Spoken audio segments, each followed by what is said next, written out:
And we're live.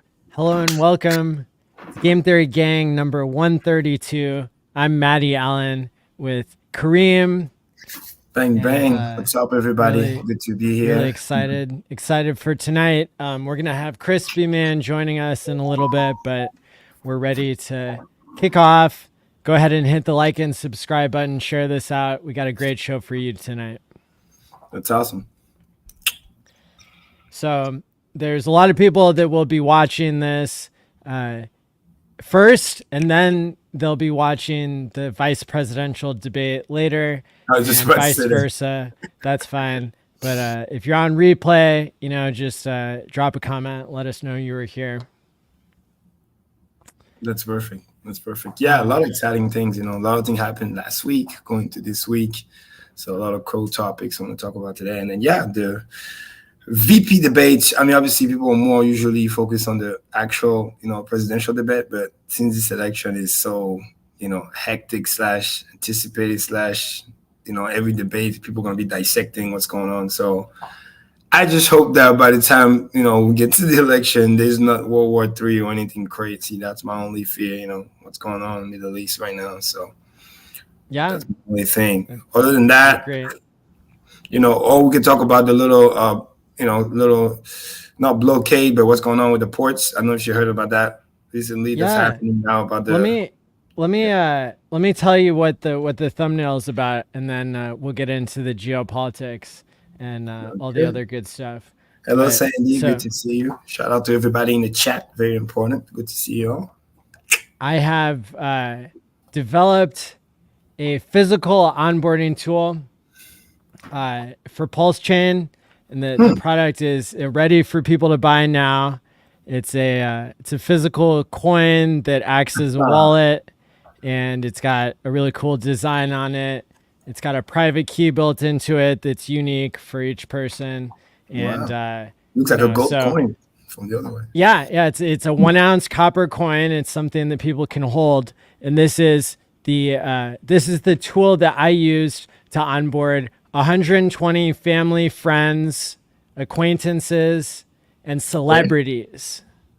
And so, who are the celebrities that I've onboarded to PulseChain using this tool? And Hex. Nice. Everybody knows Hawk Tua that I onboarded in Nashville. But the one I was keeping a secret is I onboarded Jordan Peterson using one of these. Seriously? Wow. Seriously. Here's a picture of me and him together. He's not endorsing this product of course. Per se, but people were giving him lots of gifts when I met him, and he was putting all the gifts to the side, and he saw the coin that I gave him, and he put that in his pocket. Makes sense. Makes sense. That's a good reflex to have, right? Now, I mean, he seems pretty knowledgeable, or at least know what blockchain is. So, if anything. Well, he spoke at the Bitcoin conference before I met him in this picture. But where was this, Maddie?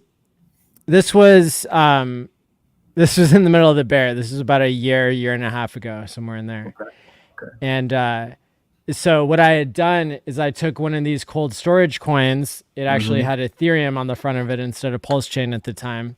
And I put his birth date. I put a sticker with his birth date in the future. I think it was like 5 or 10 years in the future. And that that also kind of caught his interest because I had created a stake for him.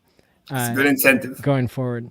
And so so this is like a really fun way, whether you're somebody who's brand new to PulseChain or you've been involved all along. You might not know how like a private key works. You might not know that you can set up a second seed phrase to take control of a private key that somebody else has created for you. That's with Time Pays Me. There's like a way to convert something that has weaker security to something that has higher security. And it comes with a booklet that gives you a step-by-step on how to buy a hardware wallet, how to onboard serious money into PulseChain, and that sort of thing. And so people can order these now by DMing me on Twitter, and it's $25 if you're in the US, and that includes shipping. And if you're outside of the US, it's $30 for shipping and then $25 per coin.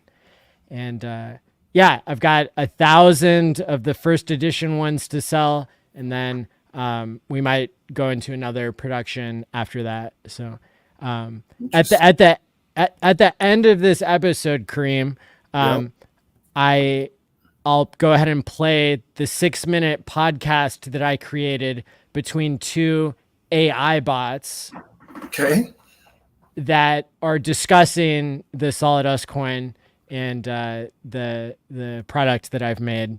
So that it's kind of like an NPR style, like a podcast that was generated automatically using AI. Wow, and, you chat GPT the whole thing, huh? Yeah, there's a new Google version that creates like a podcast between like a man and a woman, like basically explaining whatever information you give them. So, yeah, so you got, and then I mentioned like 40 different YouTube channels here in the product insert. And so that is another thing that I think will allow people to not only find the right crypto for them, and if you gift this to somebody, they'll figure it out, but also it's onboarding people into the community, which is a huge strength in Hex and PulseChain. Nice. So I put a lot of work into this. This took like a lot of months to create.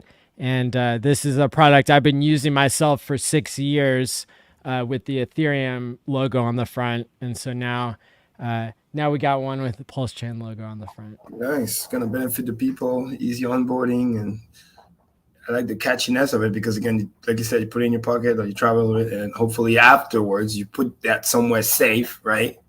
Security, number one. But I love the flexibility. I remember a long time ago, somebody came up with something similar like that when we were, Hex on the Ethereum side. I remember being at a conference and I got like one of those as a gift. Yeah. I'll be using it for somebody else. Yeah. You've seen me onboard a couple of people in real life using these, like Alex Pinto. Mm-hmm. And other people. So yeah, it's a whole lot of fun, whether you're an expert or a beginner or you're trying to onboard people, either way. So people can look in the description, just send me a DM and I'll get back to you with like what the address is to send some crypto to buy this. And, we'll get it shipped out to you in the next 2 days. Nice. Good stuff. Yeah. That's good. And this was like, Kareem, I don't know if you like remember my origin story in crypto, but like the reason I started paying attention to Bitcoin is because the price of 1 Bitcoin went above the price of 1 ounce of gold. Yes. And so I was like a pleb, poor guy who like understood the things that are tangible, like gold, things that have a limited supply and like a high demand. Like, I understood that this was valuable. Yeah, that's a good style. Have you ever seen that video where the guy walks around to an interview? It's the funniest thing. The like an ounce of gold and then the chocolate bar, and then he asks which one people would rather have, and most people take the chocolate. So it's like, yeah, Maddie, there's definitely worse out there. So you started good. You had some ethos with you about, store value, what matters, goals, all that kind of stuff. So it definitely helped. And then obviously, you took it from there. But it's good that you're willing to update your worldview, right? Because if you're also just a diehard, stubborn, one way, whatever, you'd be like, go, end all be all, and you would have missed on crypto too. So exactly. The same way kind of part of my story was more about, I was very familiar with the remittances business. So I was like, oh, wow, instead of using them, this crypto thing's a no-brainer. And although fees are high compared to regular bank, it was definitely cheaper than the remittances. So I was like, oh, wow, we could use this.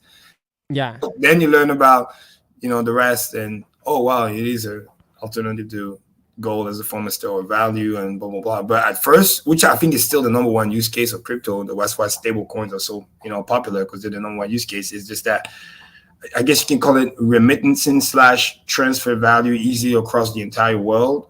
While at the same time protecting your purchasing power against your local currency being devalued. So totally, that was still really number one. You know what I mean? Because then when you build on top of it. Go ahead. Yeah, so I'll play it like, at the end of this episode. I'll play like the 6 minute podcast of like the two AI personalities talking about the Solid Us coin. Um, but uh, you know, the other thing I want to say is shout out to the Solid X whale, the fire whale, who is gonna DM'd me and said he's gonna be ordering a bunch of these or some of these, and so that's exciting too. Um, Nice. and So and the name has actually nothing to do with Solid X, but I called these the Solid Us coins because oh, that's so what the Byzantine generals empire used to call their gold coins. They called them a Solid Us coin.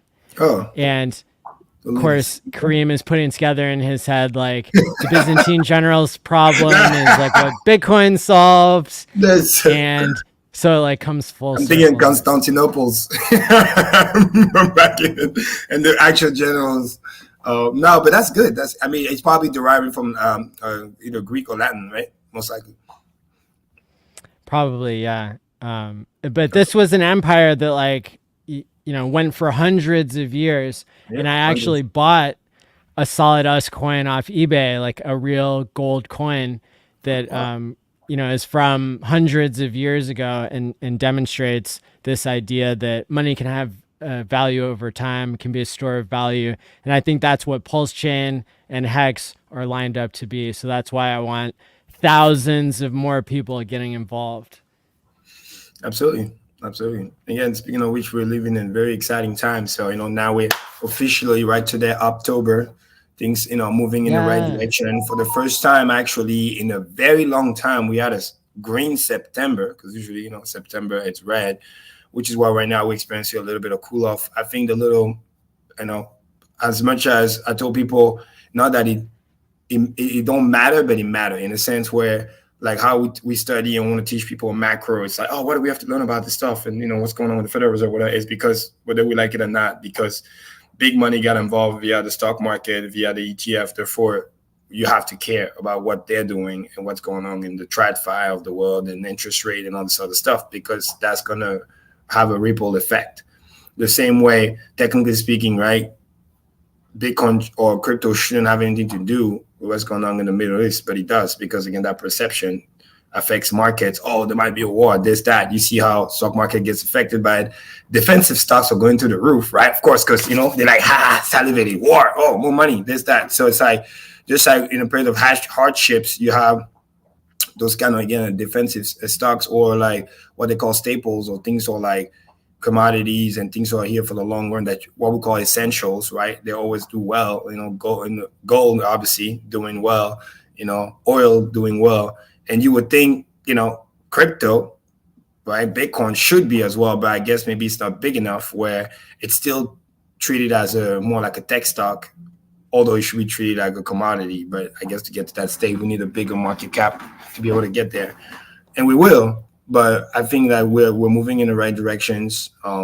Last week was very, very explosive, especially in our ecosystem, which was awesome.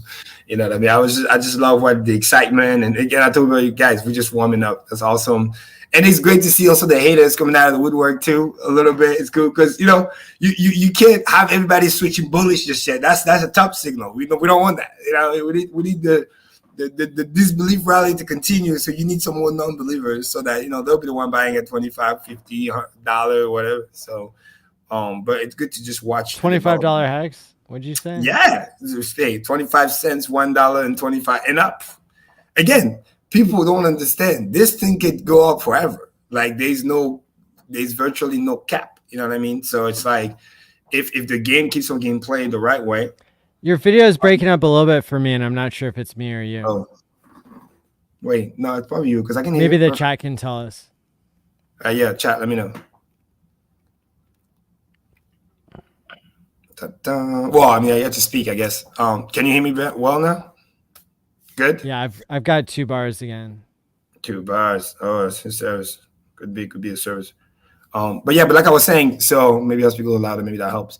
But yeah, it's like a combination of what's going on in the macro is like very, very good for crypto. But it's just that, we're dealing with what's going on in the Middle East. So this might be a little shakeout here and there. But we're talking about minor pullback. And for those who are thinking long term, who are not just trying to day trade the situation and getting wrecked, it's just another more time for accumulation. Like literally by Friday, when we get the other economic data that we're waiting for about the unemployment and stuff, like if it's good, we might just get another pump, and all of a sudden it's like what we just worried about in the Middle East. Like it's just like, okay, no sweat, let's keep moving.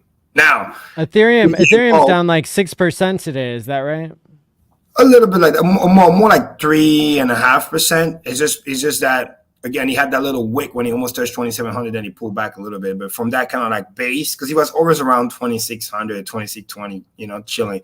And then now it's at 24. ETH is down 6% right now on 24-hour chart. Hold on, let me see. Or maybe the reset. Let me see. Oh, okay. You probably, yeah. You see, I have this tendency. I watch everything on the weekly chart because I don't really care about the daily. That's why.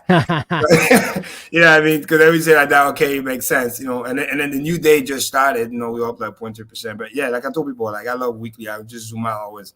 But yeah, if you look at it like that, yeah, there's a little pullback from yesterday because now we're starting a new day because 8 p.m. has passed. But that has been done primarily because the stock market got affected, and SPX and everything else, the yield also bounced a little bit up. But again, it's this fear of war that's coming in and then creating a little bit of uncertainty. Then you add the leverage on top of that, people doing that kind of little dance all the time.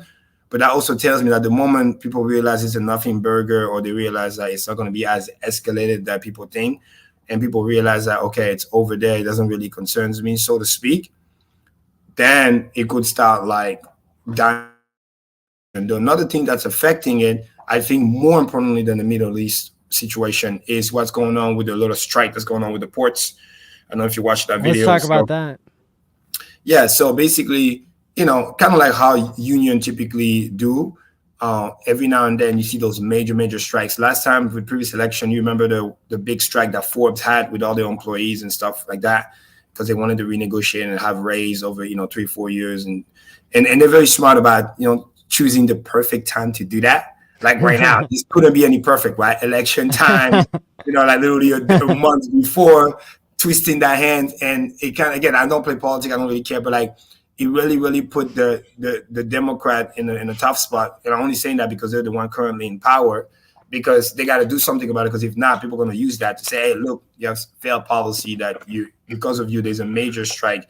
And this is not just your typical, like I said, regular strikes of like one big company. It's like multiple ports, Maddie. It's a big deal.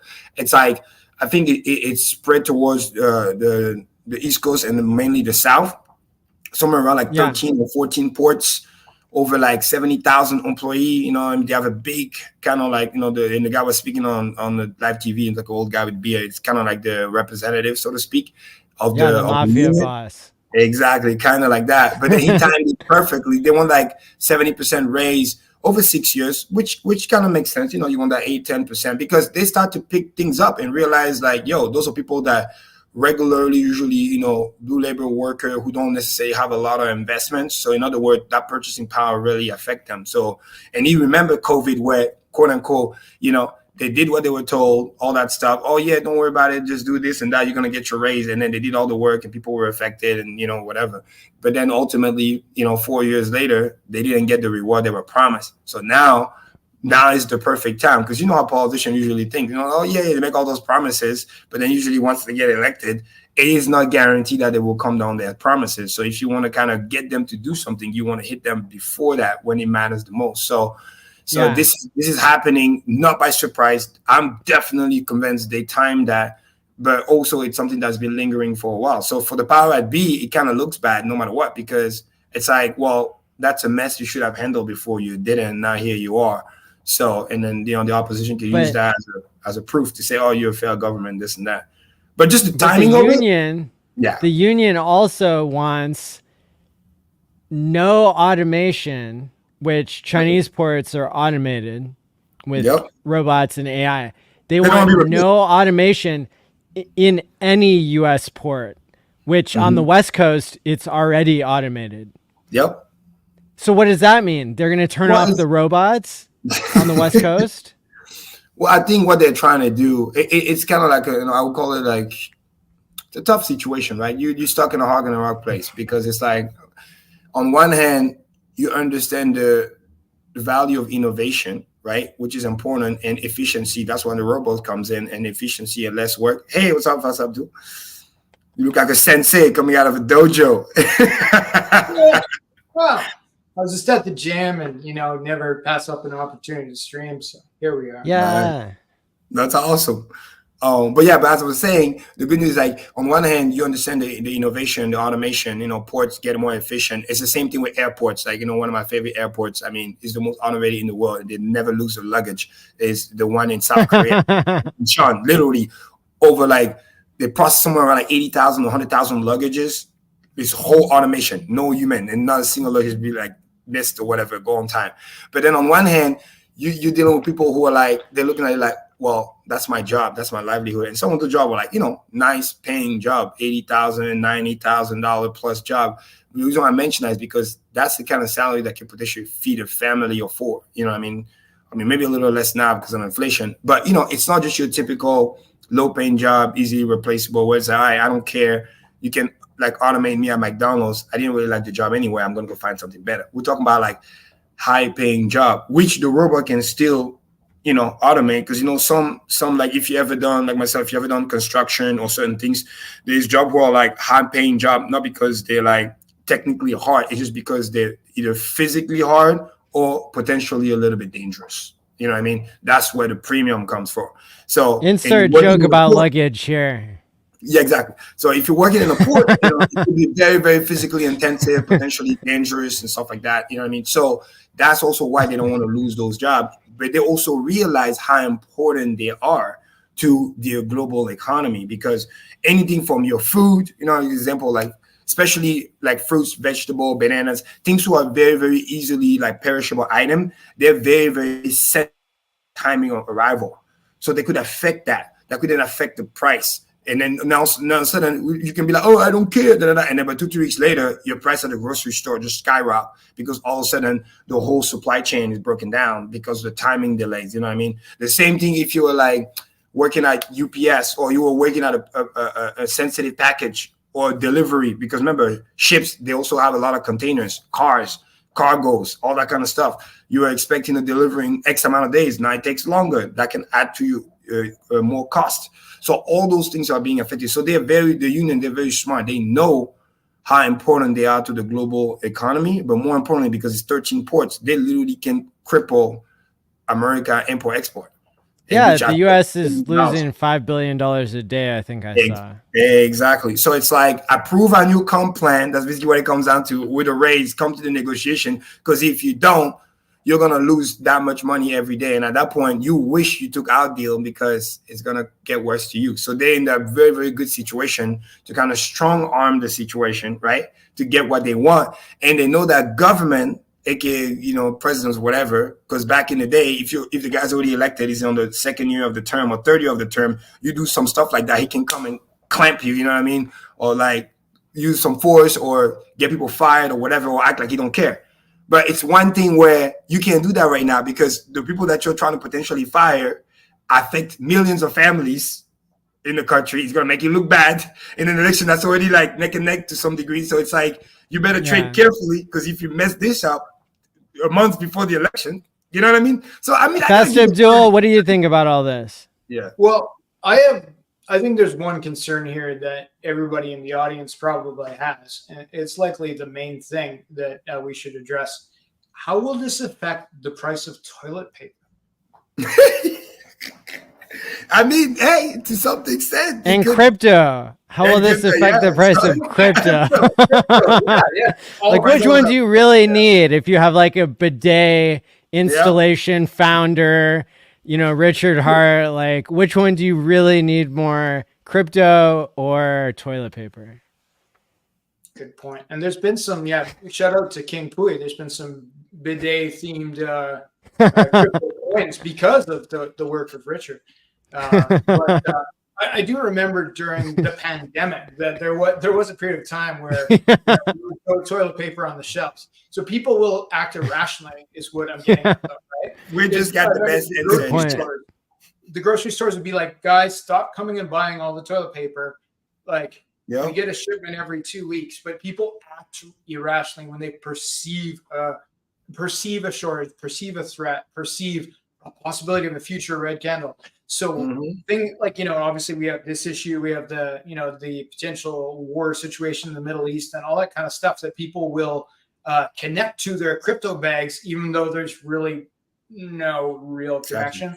But so I feel like we're going to see like, we might see a temporary down and then way back up. It's a trap. Don't get it caught in the trap.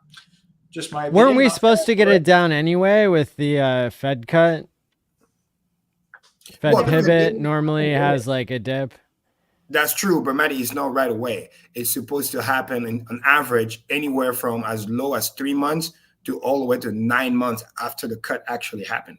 Yes, we pivoted, but it's only 50 basis points. You know what I mean? The really cutting will start happening when we start crossing 100, 150 basis points. But like what Abdul's been, talking about a little bit, alluding to, which has a good point, is that unfortunately with market is that people love to speculate, as you know. So it's literally a game of rumors, and buy the rumors, sell the news, and this and that. So if they can use that information to create fear, it's a game of perception. He perfectly said it. Like those things shouldn't matter to Bitcoin crypto, kind of what I said earlier. But because it's a game of perception, and because we're correlated with the stock market, because we know we get that big money from the institution and the ETF of the world, which are now the only big wallet, so to speak, that can drastically move the price, right? Then it's like those people are falling for those narrative, what's going on in the port and market and S&P and da-da-da. Oh, the market should go this and should go that. And then next thing you know, people go long and short, which then affects them, which then affects everything else, and then affects crypto. So because most actors are, again, irrational to the sense where they're just following this kind of game that's being played.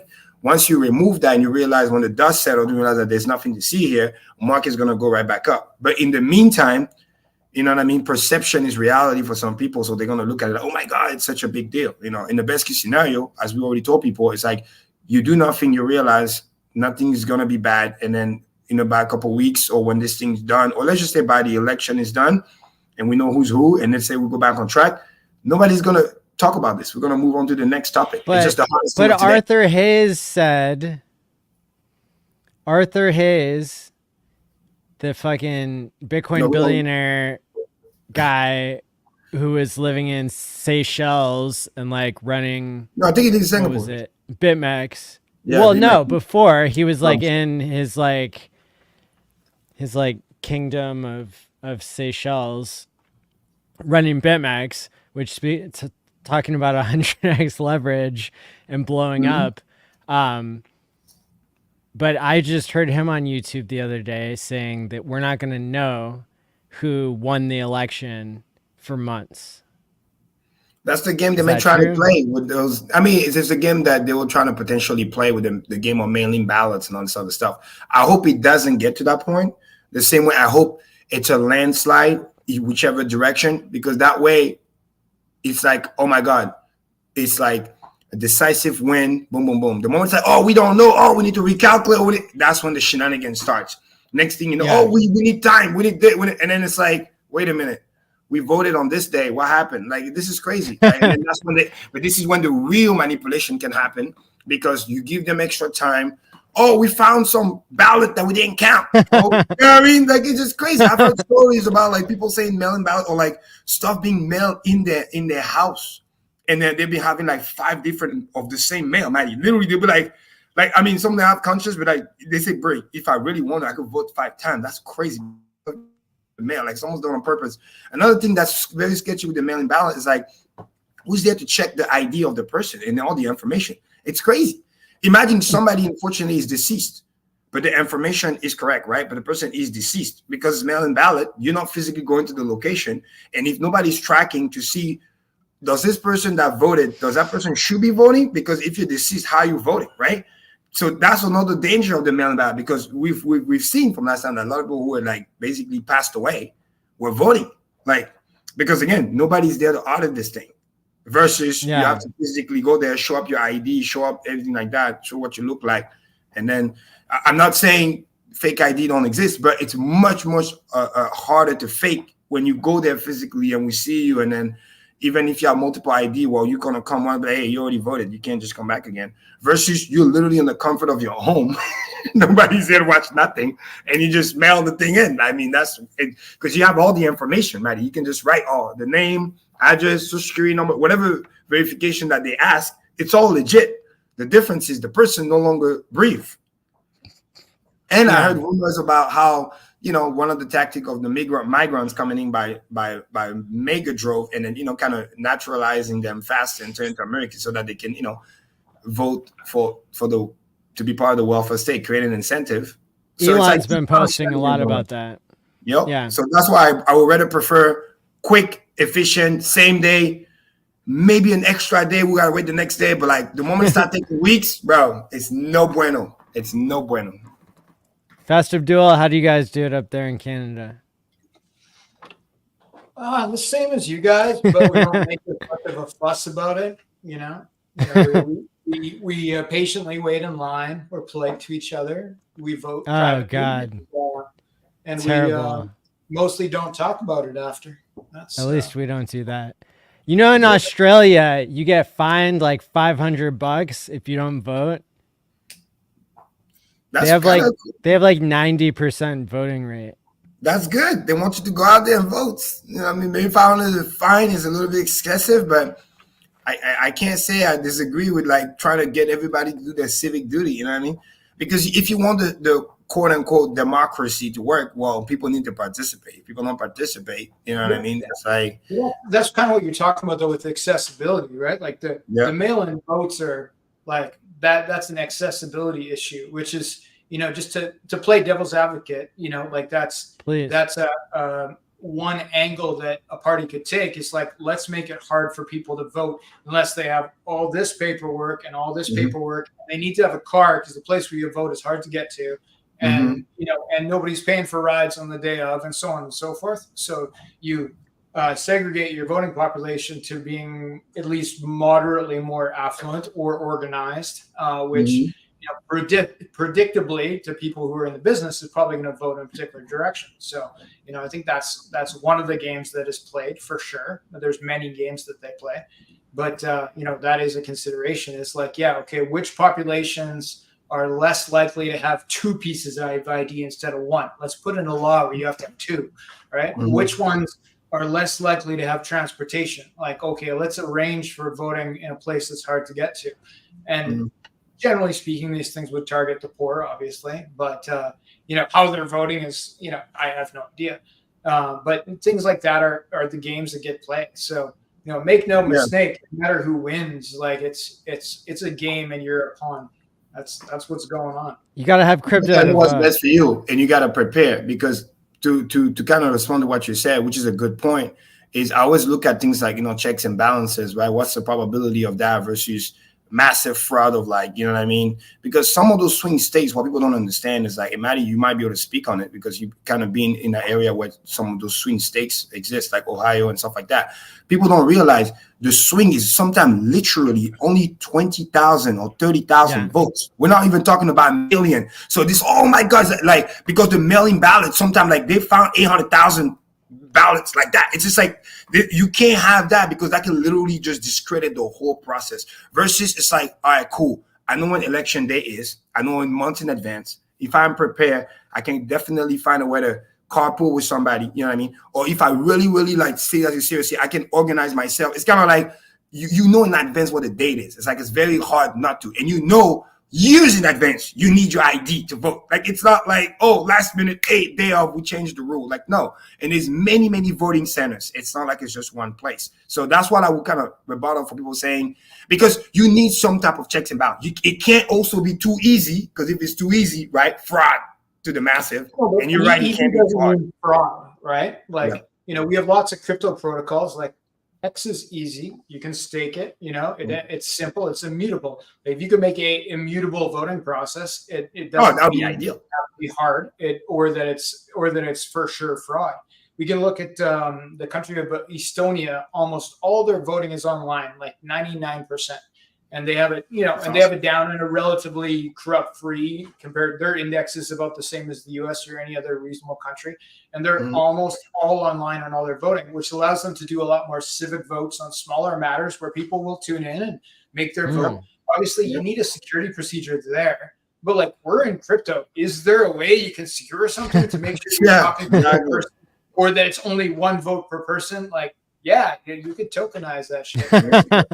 Now, especially get into bribes, because that would be I was just gonna ask, do you know any way to involve bribes in voting and that sort of thing? Well, Elon had a good post, I think it was yesterday or the day before. He was saying like how some of the things that he noticed about the mass importation of migrant or whatever, it's like a lot of those migrants are being put literally, I'm just reporting what I heard, and I can't understand the strategy behind it.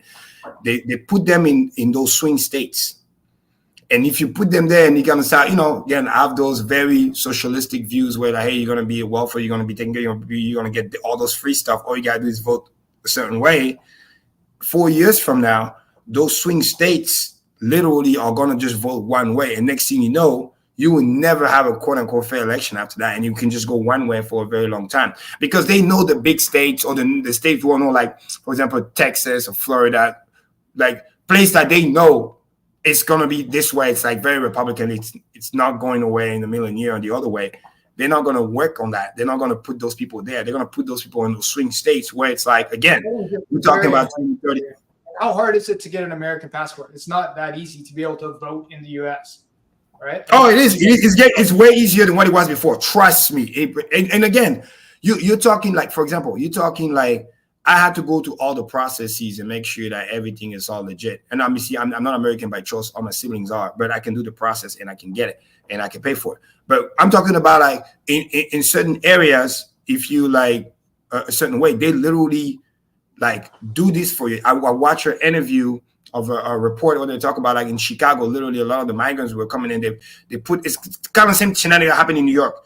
They get shipped over there.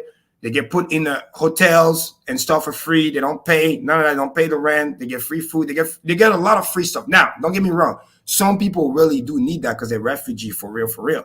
But once you start doing that with people who are like literally criminals, people who have literally like they don't look like they have intention to like change their lives. People are criminals, eh? Like no, they have criminal records. It can be proven. They left the prison for what they were, and then they got put in. Like it's not even like a debate. We're talking about people who have criminal records, legit. So the Democrats presumably are importing criminals from other countries to make them American citizens, so that they can vote. That's your allegation. Yeah, so they can vote that. But again, there's a lot of evidence. There's a lot of evidence of that. Yeah. Hey, think about it. It makes sense. You're an American citizen. I'm pretty sure it's going to be harder to get your American citizenship if you're a criminal. Like that's one of the things they ask you when you go. That's the part. That's the part where you're naive. I hate to say it like that because the problem is like they're not criminal in the United States. They're criminal where they're from, and the people who are doing the checking, so to speak, are purposely bypassing those people. This is the reason why somebody that works hard to do everything legitimately get put on a waiting list. Okay, even to get an apartment or whatever, and somebody that's literally came to that process illegally. Okay, this is what can like upset a migrant that worked hard, that came here, that had to fight to get his paperwork versus somebody that came here illegally and then just get the paper. Because I feel like he will feel like, well, why did I went to all this to get my paperwork system, not play fair and then just get it? You know what I mean? Especially, again, some of them have criminal record in there, wherever they come from. I'll give you another example that doesn't involve migrants is the state of Illinois, where Chicago is. We have lots of dead people who vote. And something you can fact check is that 5 out of the last 7 governors we've had have gone to prison. 5 out of 7 of the last governors of Illinois have gone to prison. Like after they were there or before? Like, is it a qualification or a result? It's a result. Okay. So it's like, and I love Pastor Dude because you got that same thing that I used to have. Like I used to be like very naive if everybody's these checks and balance. Of course they're gonna check for that. Of course, but they don't. That's the scary part. And that's how bad some people are willing to cross lines to win. That's the problem. You know what I mean? The best example was Rod Blagojevich, governor of Illinois. He was arrested for trying to sell Obama's Senate seat. After Obama got elected president, they had an opening for Senate, and he tried to sell, and they wiretapped him, and they caught him. And they played the video, they played the audio and stuff, and it's just like, what? Like all this Diddy stuff. Normal. Think, oh my God, there's no way those people would do something like that. There's no way. And then when the curtain gets open, you're like, holy cow. You see some of the dirtiest thing you have seen in your entire life. And here's the real side part, right? I'll say this. Some of those, the migrant, like you were saying earlier, some of those migrants, they just peon. In other words, they just want better lives. You know what I mean? Like, I'm a migrant myself to some degree, or I've seen certain things back home. Sometimes people do have hard choice. They do stuff that they're not proud of in a matter of survival. That doesn't mean when they go somewhere else, they're not gonna try to change and try to have a new life. I believe in that too. But when you purposely don't even try to scrutinize or qualify, because what is America? America is a nation of immigrants.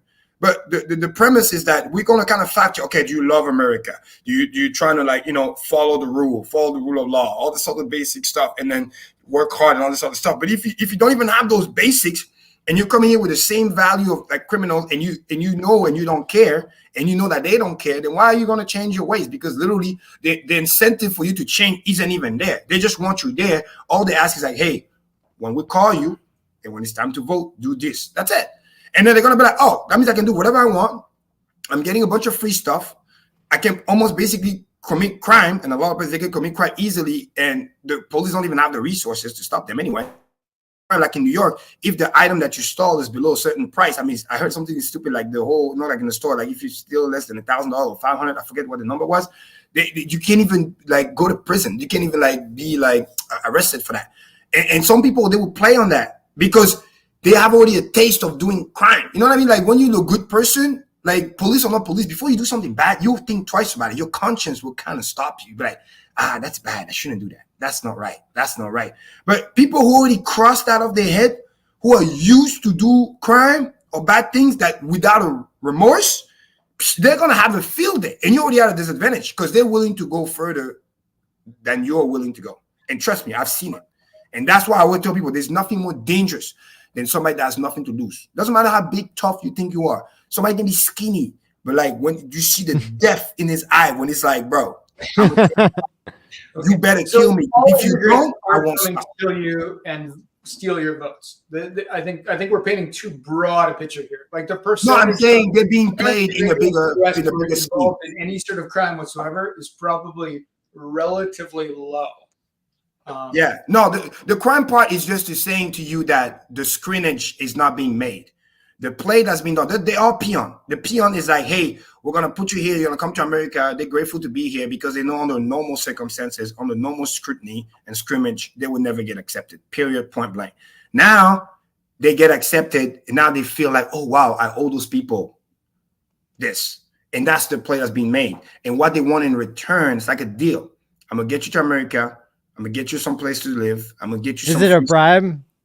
Indirectly, you're going to get those what's called EBT card. I don't know if you ever heard of those. It's kind of like EBT card. Bribes work. You go and you can go grocery and eat. And by the way, those are great programs who are really good for the people. It actually sounds like a good reason for them to vote for the people who brought them into the country and set them up so they could have a better life. And they're going to vote for the same party that could then maybe help their family members. That's what I'm trying to tell you. It wouldn't be voted based on like, hey, what the policies are. The guy could literally be evil, but because they're going to be told like, hey, that's the person that got you here and you got to vote this way. And then that's how they're going to play that game. But the part where that's bad, and by the way, we can pull it up. Elon Musk had a really cool detailed tweet. Everybody vote for their own interests, though. Like some 50-year-old rich guy who's voting for lower taxes because he doesn't want to pay for somebody else's welfare bill. Like he's voting for his own interests. So if I was an economic immigrant to the U.S. and I would vote for the president who would support me as an economic immigrant to the US. That is not evil. That is not corrupt. That is just people voting for their own interests, which is what voting is all about. That's true, but that's not the part that's evil. I think you missed the point. You missed the point in the sense where the game is already rigged. They're coming there and they're voting because they're happy with the people who brought them in, which presumably is the party in power. But I get that part, because the issue is not that. The issue is that some people are voting that shouldn't be voting. Let's start with that. Full stop. Because you're getting ahead. The game is already rigged. People are playing the game that shouldn't be playing the game. Sure. Because what you described, that's basically what I did. Right? I'm sure probably most fraudulent votes are not placed by immigrants. They're probably placed by, mail fraud, like you say, or organizations like, actual keyword, Abdul, keyword currently. Remember, let's go back on topic. The topic was, if this continue the trend, there won't be a kind of regular election moving forward after this one. I don't, because it'll be such a landslide in one way, and they're bringing those bodies. They're bringing those bodies to create that, so it won't even be. First of all, the two-part system is kind of a joke already, because you have like illusion of choice, which you don't really have. But now it's going to get even worse. It's going to. They have gerrymandering, so they can draw the voting district based on who's in power, and so exactly. What's the difference between what you're talking about though with the immigrants and with another party giving like cuts to rich guys who do, like tax cuts to rich guys who don't necessarily need tax cuts to make them vote for them? Like that's, people will vote in their own interest, and if somebody's like an economic immigrant and they want to vote for the party who supports that, I don't see the issue. I'm sure there's no issue, and we don't see the issue either. I don't see the issue either. Like I said, as an immigrant myself, like I always told people, like, vote for the person that's going to better serve your right. But that's not the subject of discord. The subject is the fact that people are voting that shouldn't be voting. That's where the problem is. And when you have 2 million immigrants that are doing this, so it's very unlikely that the immigrants have much of a part in this compared to white-collar criminals who can actually manage a complex enterprise of fraud. Right? But that's when to your point, that's when they're peon, because they've been manipulated without even knowing that they're being manipulated. That's what that doesn't make it less. That doesn't make it less evil. Booth by yourself, right? Nobody knows who you vote. So even somebody, like if I was in the U.S. Come on. Really? You just made the case earlier. Very important. Come on, that's not true. If the person that quote unquote helped you or whatever, you will feel obliged. It's called reciprocity. Human beings do that. You will feel obliged. You don't need to be in the booth. You know who's going to vote. Reciprocity is not against the law. I never said it was. What's against the law is the people that vote that shouldn't be voting. Again, let's stay on topic. Okay. That's where the problem. And how does that happen? How are they able to vote when they again, people who are criminals, people who got brought here that shouldn't be brought here, because on the normal scrimmage, they wouldn't be here. Number two, when you do legal immigration, you're not talking about. You think you're criminals? Are we talking like 50%, 80%? Well, I'm trying to answer your question if you let me finish. Sure. So we're talking about like millions. And again, I'm an immigrant. This is something like, in a way, like it's a tough conversation for some people to handle, but it's more like it's something that needs to be talked about, because at the end of the day, I came with the system fair and square, right? Legal immigration takes time. Not like you're going to come in 3-5, overwhelm the country with millions and millions and millions, and by the way, that's what we think that's reported. The real number, we don't even know. It's probably even worse than that. You know what I mean? And they'll be giving a number, they'll be getting a cell phone and this and that. And then it's like a slippery sales. And then years later, when they get you activated, when it's time they want to use you, trust me, they don't give you those freebies for free. And this is also why the regular systems are overwhelmed.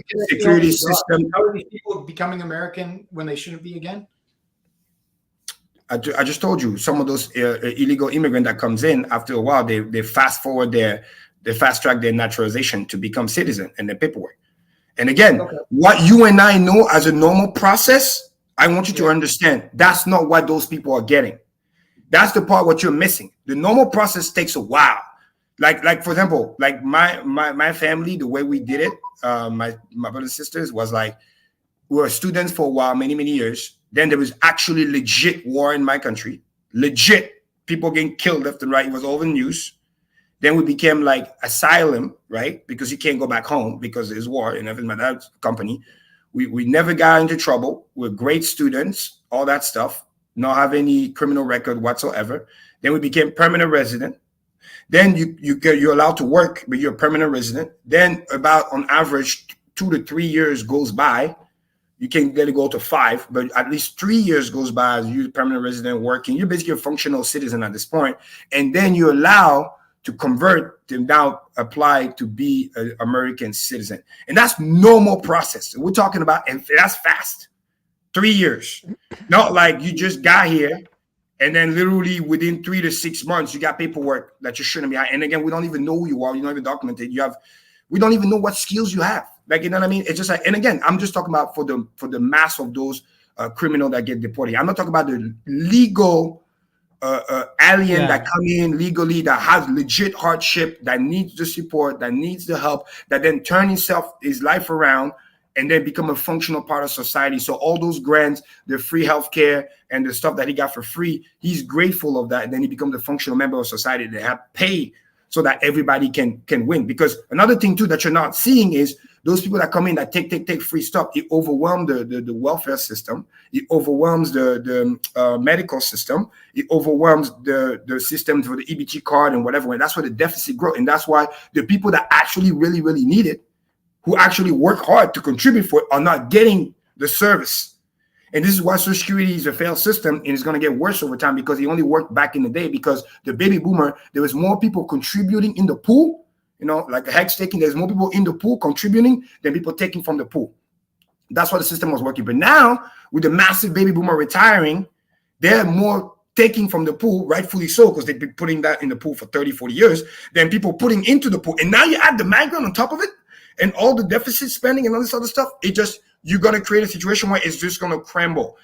When people were coming in at a regular pace, 500,000 to 800,000, maybe a million a year, which is already a lot of new migrant. That's one thing. Strainage, everything, due diligence, boom. Now we're talking about like on average, a number that we heard of, 3 million, possibly 5 million. And that's not even the actual number. That's what people think. Because you can see on the borders, it's just crazy. So this is the part where you first got to stop the bleeding, know what the hell's going on, because it's a multi-degree of errors. You know what I mean? It's the voting thing that we just talked about. That's just one phase, because that's the most important phase of the reason why you scratch your head. I think the good news on the game theory here with voting is so many Americans don't vote. And that too. That it can be made up for if people actually started voting. And of course, this relates to crypto because Kamala says that she's going to give Gary Gensler a bunch of blowjobs and keep him in power, crushing Hex and PulseChain. And Donald Trump says he's going to fire Gary Gensler. And so, can't wait for that. Yeah, I mean, that's the only thing that worries me a little bit on that topic, because again, those swing states, we're talking about 20, 30,000 votes. It's not that much. So that's why it's like people, Cream, it's not going to be a big deal. There's 300 million people, blah, blah, blah. But no, again, half of them are elderly and young and they can't vote. And Maddie just said a lot of them don't even vote. So it's like the actual voting population is much, much, much less. And the simple fact that they strategically putting those migrants, because you see all the vans are moving in those strategic states, tells me what they're trying to do. It's so obvious. It's a ruse. Have you guys signed up to be community note voters for Twitter? No. So on Twitter, I've signed up as somebody who can rate if something is true or not. Well, it's really cool. It's really cool. I know Eric Wall is one and myself, but they give you different levels too. So like I only pretty much rate things that I know, like it's about crypto and somebody's proposing you guys know what community notes are at least, right? Yes. Oh, they kind of like the fact check. I love seeing those. When somebody's spreading fake news and it's like community notes on.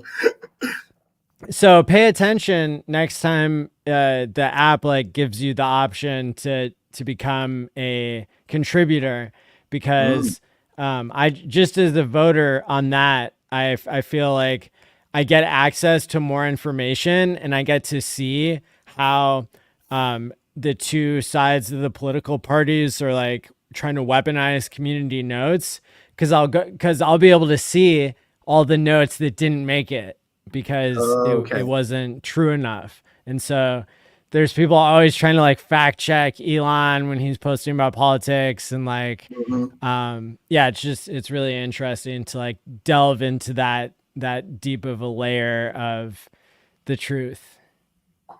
It could be bribes.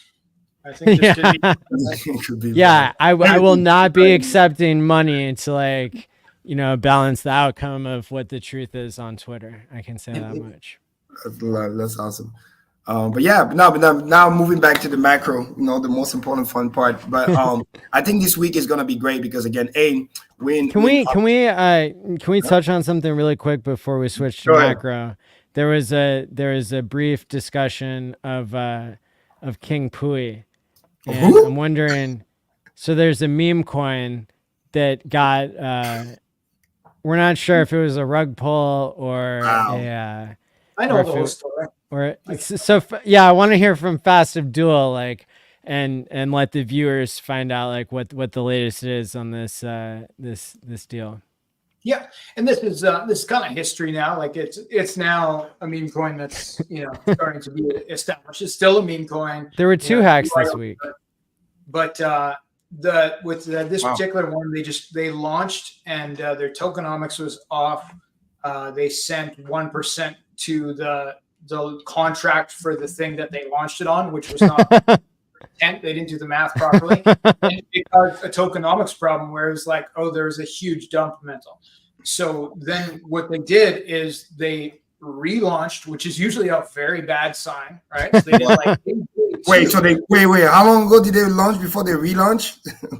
Well, it was a matter of days, like 2-3 days. Christ. And then they relaunched. They did a snapshot, and then they did something that I've almost never seen in crypto. They offered one option: do you want the new tokens plus bonus, or do you want a refund? Right, like USDC, cash on the dash, and they did it. Right, they refunded the people who wanted a refund, and they gave the new token to people who wanted the new token. I think with some sort of bonus, but don't quote me on that. But you can quote me on the refund. They did it, and generally there's still some people who weren't perfectly happy with exactly how it looked like. But generally speaking, the community was very supportive, and now they're doing regular streams. It's a bunch of known characters in the Pulse community who launched it, and they stood behind it when they made a mistake. Crypto compassion, and they're moving on. So I don't think it's terrible at all. So I hope we see more stories like that. And yeah, that's fascinating that you told us about the refund situation. Yeah, well, at least that makes it a little less bad. Yep. Now, can you tell us what your take is on the robbery? Richard's only brother, ROB, was robbed. No pun intended, or maybe. Really? Where are you guys getting this information from? This is real, Kareem. I'm this so Twitter Spaces. I just don't care about those so much. That what's up, Tam? Good to see you. Like it's just like it's entertaining for me at this point. Go ahead. I was in a chat, like a Telegram live chat with Shane Schuler, Richard's only brother, the day of the event, and the story that he was conveying on camera was that his roommate stole his seed phrase, and then rugged the tokens, right? And then other prominent PulseChain figures such as Money Gang Crypto, he did the detective work and followed the wallets and so on and so forth. And, we could see where it was dumped and where it was, there was like 3 to 5K taken. Is that right? It wasn't a huge amount of money of actual sellable value, but it dumped the chart quite a bit. So, but yeah, Rob seemed very Shane seemed very remorseful that, he hadn't had better security and that he hadn't, planned better and protected his seed phrase better. Maybe you have some ideas on that, Maddie. But this whole time when he was, very sad about this, he did maintain, his connection with his brother and stayed in character. So I think, I was impressed by that, if nothing else. Well, I met him in person, and he's quite a character. I met him at the at the Ethereum conference in Austin. Okay. So that was cool. Yeah. No, he's a character, and it does take all types. I personally, and this is just my personal viewpoint, I think what he said is true. I don't think he did it himself. I think probably he had very poor security practices, which resulted in one of his sketchy roommates, which is another thing to possibly avoid if you're into crypto, stealing a seed phrase and then rugging his community's token to the sum of, $5,000. I think that's probably the truth, though I can't prove either side of that theory. That's just my feeling from him and from, me knowing people that probably incompetence was the issue and not crime. So there was a joke in the Twitter Spaces I heard that maybe he should rebrand to Deva's only brother. Somebody actually launched a token on CoinQuest, which is the 9-inch coin launcher platform, called Deva's only brother, or Rob Deva's only brother, something like that. So I don't know, it's a good joke. I don't think he'll like that idea. Deva is the 9mm developer that also was quote unquote hacked or whatever. Okay. Okay. Everybody getting hacked, yeah. Korean. I have no time for that. No offense. It's like, come on, either you take it seriously or you don't. I mean, this is, it's funny, but it's not funny. It's people's money. You know what I mean? Like, yeah. It's just like, come on, like you gotta take it seriously, like, But again, I give them comment for the refund and Reese, you know what I mean? Because again, people gonna do what people gonna do, right? It's freedom of movement. So if people want to go put their money in, hey, but at least if something goes wrong that was presented, that they can refund at least that. But like I said, I know nothing about that, but it's entertaining, I guess. I'm glad we have all types in PulseChain. It does, like, this is part of the PulseChain, right? Like, where are the Solana degens gonna go when PulseChain pumps and Solana dumps and they're looking for new games to play? Well, like, these are the communities that they're gonna touch on. They're gonna be buying Rob's only token, because there's only one Rob, and they're gonna be participating with things like the 9X with meme coins, right? Now, like, the Ethereum whales are gonna move into things like PulseX and Fux, where the serious money goes. But like, we want it all, and the benefit to the rest of the community is like, oh, you're transacting on PulseX for you're burning that stuff, right? Like, we want it all on PulseChain. So we don't want to promote rugs, obviously, but like, if people are bringing meme coins to market and that's the game and people are coming to play that game and they understand it, then like, I prefer to have it on PulseChain than not. I also think it's interesting that Richard's only brother chose to not relaunch, which is like, Ethereum couldn't even do that when they got hacked, right? They they had to relaunch and give out a new token, right? So I find it interesting how the game theory breaks down and how people make their decisions, the psychology of a hack. Of course, I invented a way for people to undo a hack if they set up a second seed phrase ahead of time. I would recommend that to people who are founders that, they have a plan to not use a portion of their tokens. Now, it doesn't work for LP tokens. It doesn't work if you need the tokens to be liquid. So it's not something that is right for everybody. But even somebody who's hodling, you can use this smart contract timepays.me to send any token to your future self and get the added benefit of setting up a second seed phrase and being able to undo a hack if somebody is trying to take your coins. So you can look into that at timepays.me. Like pro version for like founders, like, hook me up. What do you got? It would be really cool to have a version of Time Pays Me that allows you to yield farm, which you can't do now, and the type of related LPing and etc. It'd be cool to have a version of Time Pays Me that only has a 1-day lock instead of a 7-day lock, and we've discussed these things, and we may we may develop that at some point. Yeah, things like that, like a 1-day lock, like as a founder, like if you're controlling a lot of tokens, like that 1 day is enough of a buffer period to save you if you're on top of it. Obviously, it's not the same as like many more days, but the ability to move those tokens around could be important. So maybe you have to have access within a certain period of time, but you can almost always wait 24 hours to do anything. So that could be a nice middle ground. But maybe you want to have like a disclaimer, like that's only for certain people, because most people will benefit from like a longer window than 24 hours, I imagine. Total side note as well. I had a behavior lock on Time Pays Me that I was using as a price lock. And it was like, if ink hits $50, these coins can unlock. And if it doesn't, then I have to wait a year. And the front end wasn't correctly recognizing that because it had been a year, I didn't need the behavior unlock code. And so I used PulseChain to do it while I'm waiting for the devs to fix the front end. So that's a really cool thing that we have in DeFi, is this ability to not rely on middlemen and not rely on a front end.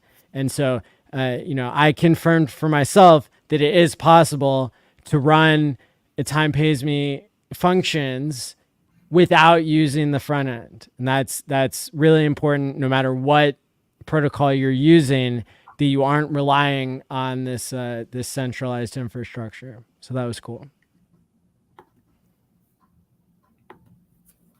Interesting. I like it. I think there's a future there in hack prevention, because like when we start to see like founders getting hacked on various levels, it's like, if you could stop those things, the charts would look a lot greener. If that's really what's happening, of course, because it could just be what they're saying. But if that is the case, and you could save it, man, let's do so. Yeah, it starts with a hardware wallet. Because having only MetaMask, that it's so easy for a hacker with the Mars Stealer virus to get into your computer, and it doesn't matter how long your password is, they can hack it if the keys have not been generated and are not stored on the separate device. So I have a link in the description below for you to get your Trezor. It's going to be really valuable for you if you even have $1,000 or $5,000 in crypto. You need to be using a hardware wallet.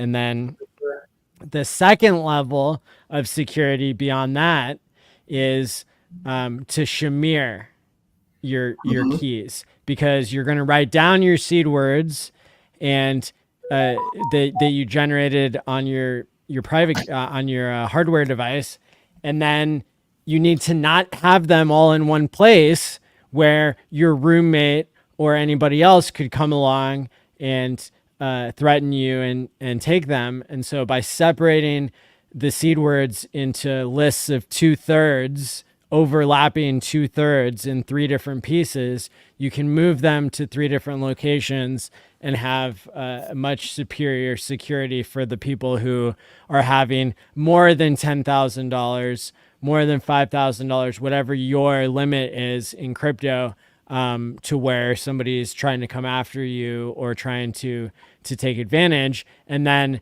the third level is Time Pays Me, where you've set up a second seed phrase altogether. And now that, even for some people, it might be easier than shamiring, but shamir's a really good method because you can combine those two things, and you can have Time Pays Me, second seed phrase, and shamir. So there's still not one point of failure. And the people who are in natural disasters and stuff, what are they going to do? Are they going to grab their paper seed phrase, or hopefully you put it into, for me, I like putting into metal my shamir. I like, doing it that way. But what, you're going to grab your seed phrase and go into the streets where people have guns in North Carolina and people are robbing each other, like during a natural disaster? That is a perfect example of another situation where having your seed phrase separated into different pieces in different places is best.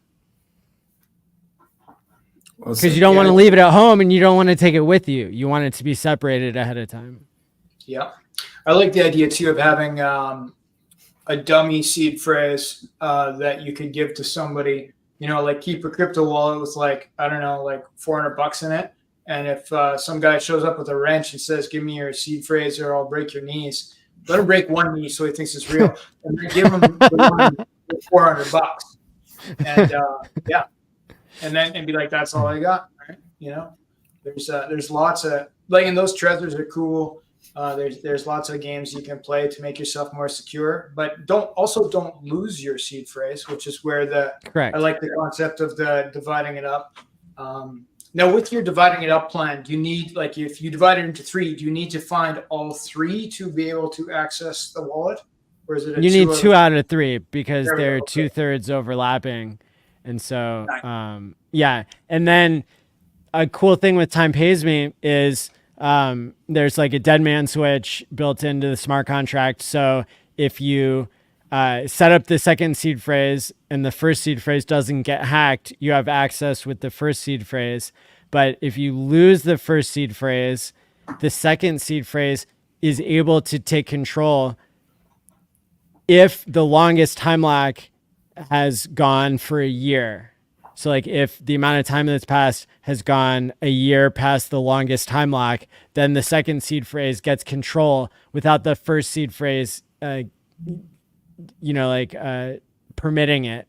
And so that's really important because like if you get hacked, you can still permit the second seed phrase to have to take control, and you can stop the first seed phrase from being in full control. But there was a lot of like really beautiful game theory that went into like the logic of how the second seed phrase would not alone be enough to like take control unless the first seed phrase approves it or enough time had passed. So you can use it as like, you can use it as an inheritance mechanism as well if you dedicate it just for that. And, that way you don't have to go the Gnosis safe route where you give your wife and your lawyer, a 2 out of 3, and now they can run away together to Jamaica and like, murder you. This like that perfectly illustrates the idea that you do not need to get, because we have programmable money, you don't need to give permission to somebody ahead of time for something that could be pre-programmed, like a waiting period or, separated control. So the whole multi-sig Gnosis thing is like, that was a cool, like V1 of programmable money, but now we've taken it to a new level with Time Pays Me. Maddie, what happened if the hypothetically speaking, where you time it for whatever time in the future, and then the time comes, but then you incapacitate or you can't act on it, and then what happens? Does it automatically it becomes just like kind of a typical, hey, end the stake, and then 2 weeks goes by and then you get penalties, or is it like what happened in that scenario? I'm just question. Yeah, so like any ERC or PRC20 token that you time lock in Time Pays Me is never going to have a penalty. Okay. And if you're using Hex, then the only way to time lock a T-share in Time Pays Me is to use DESI or one of the other perpetual contracts, which is never going to experience a penalty. And so if you do lose your first seed phrase and your second seed phrase, then those funds are lost forever. But if you have one or the other, you'll be able to access them someday. Okay. Without penalty. Understood.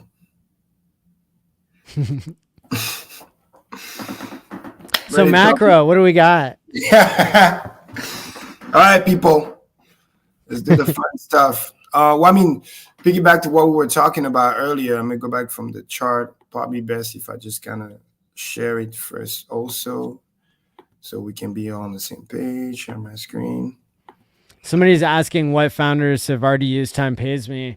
I know that the biggest one that I know of is that one that's built onto Hex, the What? Communist. Oh. So it wasn't the founder of Communist, but it was Johnny Sachs who like bought up the biggest supply. He ended up locking some incredible amount of Communists up in Time Pays Me as a demonstration. All right, sounds good. Let me know when you can see my screen. Got it. All right, perfect. So back on the macro, as we just literally talked about, right? This is the new weekly chart. I want to warn everybody, again, we're just on day 2, right? It's only Tuesday. Yesterday was Monday. So the week start on Sunday night. So technically speaking, we have Sunday night to Monday night to Tuesday night. So the third day is starting now. So it's like, this is just, I would say, a consolidation where we pump like 3 weeks straight, right? This is Bitcoin. So look at this. We have a nice sizable move, almost 20%. So I'll just look at it like little retracement as just, hey, people run it, they're just taking profit, but there's no reason to panic. Another thing that I find bullish is the fact that we're outside the Gosling channel. That's good because usually this is a kind of like quicksand. The longer we stay on it inside, usually when we were here, I was like, oh shit, we might go revisit down.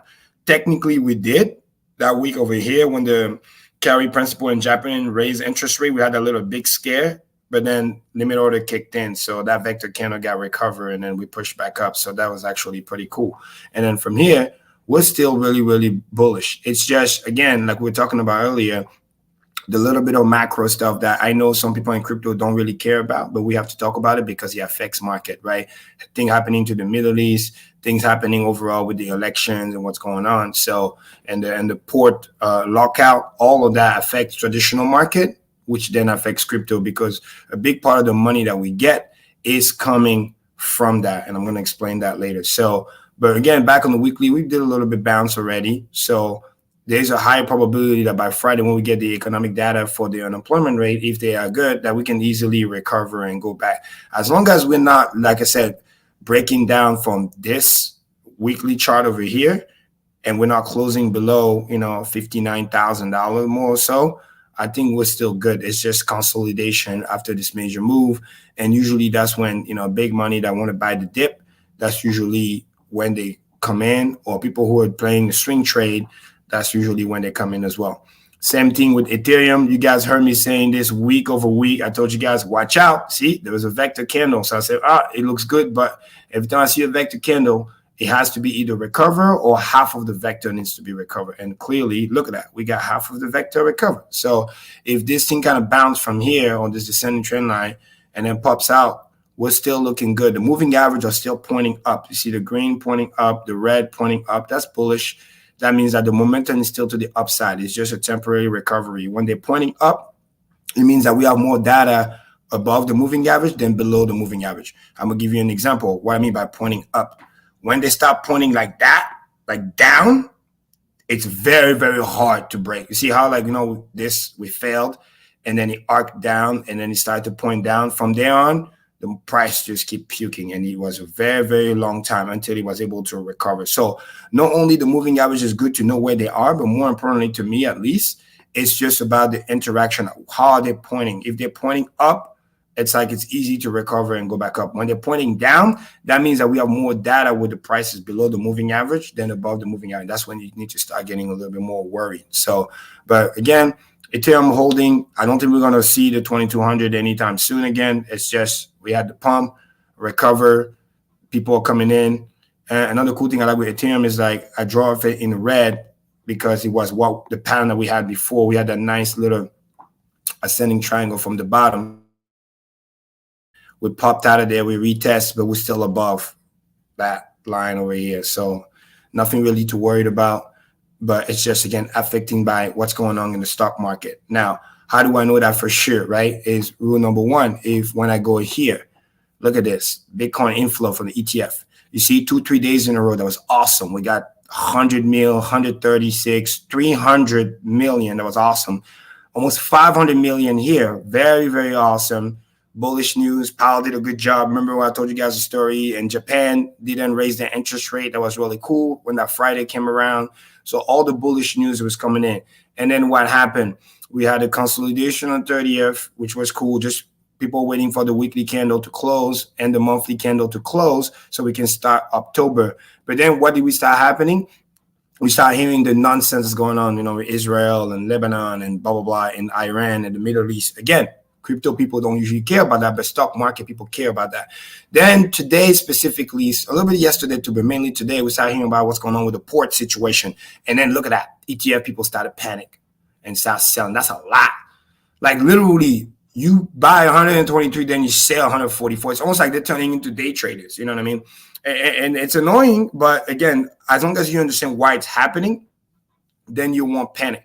So it wasn't so much that, other people already in crypto changed their mind. It's just the same people that injected the money in 2 days ago, creating the pump, are kind of the same people taking the money out 2 days later because of fear of what could be happening in the market because of the danger of war. Because clearly the market tells you over here that it's one thing if we don't have unemployment rate perfectly where we need to be. It's one thing where we don't have inflation perfectly where we need to be. We're not at 2%, we're at 2.5%, but we're moving in the right direction. Market like that. That's why the money was coming in. The printing was turning back on. The global liquidity was rising. China started to kick in and throw some money in the ring as well. All that is very, very bullish. But then when we start having geopolitical issues, now those people are taking the money out to go fly to safety, which is, again, some of it in the bonds, some of it in the defensive stocks, because, again, in the period of war, like, bonds, defensive stocks, commodity, oil, gold, going on a tear is something that, those people are focusing on. So this is where that outflow creating some of that red candle that we see. So obviously tomorrow is another day and the rest of the week is going to dictate. We're going to see if the blood keeps happening. Then it's like, all right, cool. Maybe the narrative is still running. But the moment we realize that, okay, it's not a big deal. They're not going to do anything crazy. And then as soon as the port situation gets closed it out, because remember, it's politics. They choose their timing perfectly to do that because they know the election is literally about a month away. Imagine they do all this nonsense and then a couple of days goes by or a week goes by and then the administration, which the administration, that's their best interest because then if they get a deal, then they can brag about the deal that they just made before the election. Make sense? But assuming they do get a deal, all of a sudden that worry, that narrative goes away and then inflow can literally overnight can go from here back to here. I want you guys to understand that. That's why it's very dangerous. Don't be panicking. Don't be getting out of the system of the market. Just understand that we got to worry about that big money because that big money is what affects Bitcoin, which then affect Ethereum and affect our ecosystem to some extent. And the reason why I say to some extent is because we started to pump in our own right, where even when Bitcoin and ETH was retracing, we as, PHEX leading the way, but then the whole ecosystem still week over week having those nice 50% plus candles. So, and just like why I love the weekly chart is not about how the weekly chart starts. It's about how it ends, right? Perfect example here. With starting the week, it looks like this, but at the end of the week, it might look completely differently. Same thing when you look at, EHEX, for example, week over week, you see those start like right here, boom, 90%, then 13, then another 40%. So it's trending upward. Now the week just started and it looks like it went down all the way here. It's already rebounding, but just like I want to show you guys what was happening here, that second week, we had that big wick all the way here. And then guess what? By the end of the week, not only it recovered, it made a new high and then it closed positive, right? Same thing here. It made a retracement.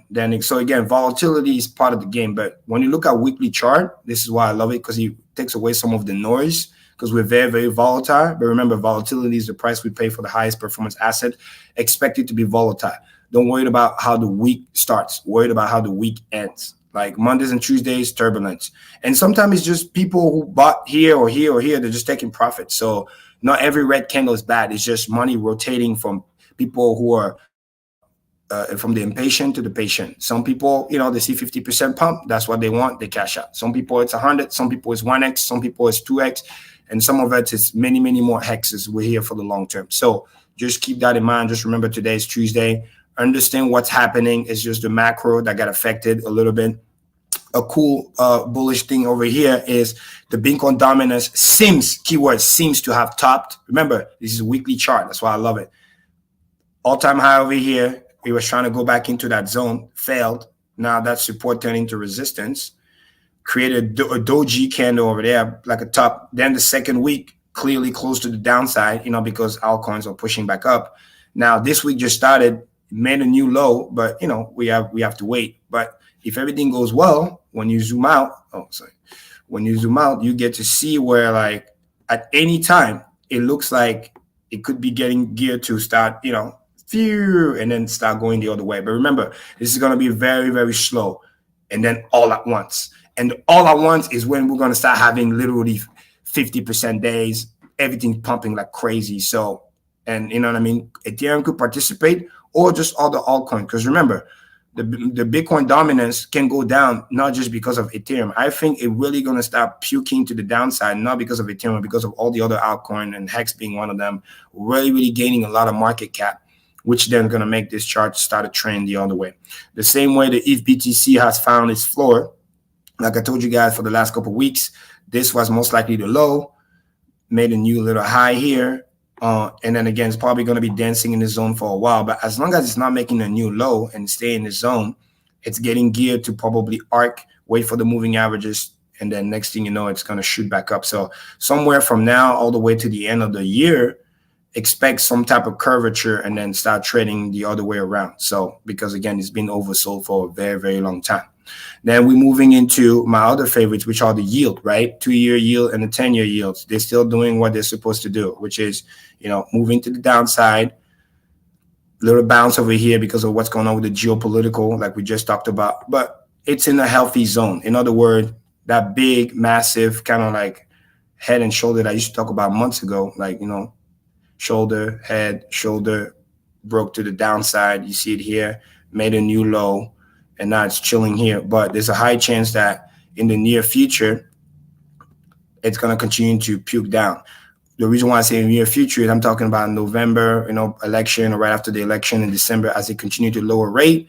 Remember, market is forward looking. So if they lower the rate from, we're at 5, 4.25 and 5, they lower 50 basis points. They do another 50 basis points. The Fed funds rate is going to be around, 4.5, to 4.25. Which then means that because market is forward looking, in 5, expect 3% or 3.1% on the 2-year. And the 10-year also following just as nicely, is trending down nicely. But again, this is what we want. Slow and steady to the downside, right? Like I showed you guys for many weeks, that's what we want, like this. Slow down. The moment it starts puking too fast, or like if it does something like this, that's bad. That means we're like full, bear market, economy is bad, because that's the only time the Federal Reserve would push the rate so low, because something is fundamentally bad. But as long as it's just doing a slow grind like that, it's still good. It's doing what we want. You're creating monetary easing, slow and steady. And remember what I just taught you guys about the moving averages. Look at this guy. It's already starting to point down. That's really good. That means there's more price already below the moving eye than above. So now there's a chance that over the next year, or the next 6 months to a year, moving in 2025, those two are going to kind of meet and most likely have a bear cross, kind of like what we have here. Okay. Imagine where we are here is basically where we are here. Okay. Moving average has already curved. We failed to hold support. It's going to go sideways, dance a little bit, little global uncertainty, whatever. Then they're going to realize, oh my God, we need to cut more. Then we're going to go down lower and then lower. And that's what we want. But we want that slow and steady. We don't want COVID-19 style. That's not what we want. Because if the yield are too low, it can bring back massive inflation that can create, hyperinflation, which is long-term. It's bad, because then the Federal Reserve will have to raise rates again and then defeat the purpose of everything that we've been building for. So, and other important coin, like, Aave, Compound, anything related to DeFi are still doing very, very well. So, pushing higher. Remember I was telling you about, Aave, Compound, even trying anything related to kind of DeFi or related to what will be happening on Ethereum. It's good because you see the GUI rising. You see big money being interested in DeFi again. And by the way, CZ is out, which is also awesome because those are going to be the next play, including Hex, where big money is going to go to look for yield. Because as the yield continue to go down over time, like we just talked about over here, what's going to happen is if that big money don't get that yield in the stock market, they're going to go get it somewhere else. And they may not like to do it in the bond market because the yield is too low, but they can get it in crypto by doing staking, native yield with Ethereum. So keep an eye on those things. It's very, very important because that's going to happen as well. And then moving into the PulseChain ecosystem. CZ blocked me. Did you troll him? In 2020. No. Oh, okay. I copied something that he did. Oh, okay. He probably confused you for one of the troll. Like sometimes you can accidentally block somebody thinking he did something he didn't do, but because there's so many others, so you're probably collateral damage. You know what I mean? He's been dead to me for 4 years now. So the reason why I mention him is because people can love him, hate him, whatever, but CZ has done a lot for the space. Period. If it wasn't for CZ and propagating like just the knowledge of crypto as a whole and blockchain, and they have now 230 million. I just watched an interview with Pompliano and Richard Tang, which is the new CEO of Binance. They did an interview 2 days ago or yesterday, I'm not sure, but they're growing still exponentially, 230 million, and they literally keep that same mission that CZ started. Like, we don't care so much about institutions. Obviously, institutions are coming now, leaps and bounds. But it's about helping the little guy because all around the world, because people are literally using blockchain as their personal wallet. Whether it is using stablecoin, protecting your purchasing power against your local currency, making payments, just like in Africa, we have, M-Pesa, and people use cell phone minutes and stuff like that. Or some of us, in Asia, you can use just directly crypto. So just that is something that is needed. And he has always been a pro DeFi guy. Even though obviously exchange was his business. But one of the reasons why I remember why he even created BSC was he always wanted to push pro just DeFi automation and stuff like that. So I will always give him credit for that, helping the space. And back in the day when we were doing crypto to crypto, directly native, not using fiat currencies, because remember, fiat currency is kind of part of the problem, not only for the devaluation, but when you deal with all the crazy taxation or how you deal with legal issues, because you can have an exchange or something and then you don't touch fiat, you're good. The moment you touch fiat, that's why you got to worry about everything else, the KYC, the this, the that. And then if you don't fail to report certain things, literally, you can have legal ramifications. So it's like, that is something that, we should always keep in mind, because I was there in 2017 when it first came about. I'll thank him if he ever unblocks me. And Richard will thank him if he ever stops blocking people's funds. Exactly. I was just about to say that. Now, does that mean he's perfect? No. But again, I'm just saying the onboarding aspect of, what's happening with his $4 billion fine that's being paid? Oh, but that's the beauty. He still has access. He still have, he's put on his Twitter, I think, and I'm not an expert, but for the most part, it's obvious that his money, his wealth, his billions is primarily BNB. Then it's probably Bitcoin, Ethereum. But he made a deal to pay this fine. What? No, but that's different. Oh, that's easy. But that's not him. That's the company. By the way, that was a genius move. He took that playbook from big institution, the JP Morgans of the world and whatever it might be, because he stole it for many, many years, right? The whole court case, this, that, not coming to the US. But he wasn't just stalling and then just chilling. He was expanding the fucking business. Like actual criminals, what they do is that they just leave the country and they never want to come back and they're trying to live their better life. No, CZ knew he will come clean because he wants to travel. He knew that ultimately is just paying a fine, because at the end of the day, you know what I mean? So it's just a matter of just, okay, cool. They're going to get me for a fine anyway. Let me delay it. Let me grow the business to make sure the business become kind of indestructible. And this is what you will usually do. And that's what big investors or big entrepreneurs always do. And then by the time he pays the $4 billion fine, which, it's a racket at the end of the day, because, it's the reason what it is, it's just BS. But Binance already made 20 billion plus by running and expanding and operating for 2-3 years from the moment. What do you think about him making a lot of that money off of gatekeeping Hex on CoinMarketCap? Well, every gatekeeping is it's bad, period. But ultimately, somebody could make an argument. I've watched somebody video once. He was saying, sometimes the things that we hate the most is actually one of the reasons why we're so bullish, because some people are big investors, sometimes are contrarian. You know what I mean? if something is always talked about and everybody loves it, they might look at it, oh, there's no more alpha. But the more something is hated, because it's one thing you don't like it, it's another thing when you hate it. And I think that's what makes it so powerful. We were hated, but we stay strong as a community. And then when that thing starts to pump again, it literally show people like, oh, wow, we're actually wrong. And for the people who don't hate us, they look at it from the third party, be like, those people are crazy. Why they, like, it's like a derangement syndrome. Like, why are you hating them so much? And you're saying stuff were not true when the thing's actually pumping. And then they're going to feel, oh, this alpha. Exactly. Yeah. There is one. So that's why it's like, but to some degree, that's what the alpha was. Because imagine if we're all the way in the exchange, like we used to say, sometimes you're on the exchange and then the exchange get hacked and people lose all their money or some get dumped on. Those days, you very glad you're not on the exchange. Does that make sense? But we were number 3 without being on exchange. We were the number 3 crypto and they lied. And that's why Johnny Chaos started a lawsuit against CoinMarketCap. Oh yeah, CoinMarketCap, they definitely need to go down. Because literally, it's one thing when you're in exchange to some degree, again, like it's like a business, not to each their own. It's your business. You decide if you want to accept people or not. That's fine. And that's why I love Richards. I probably be like, hey, we don't need you. We're going to do our own thing no matter what.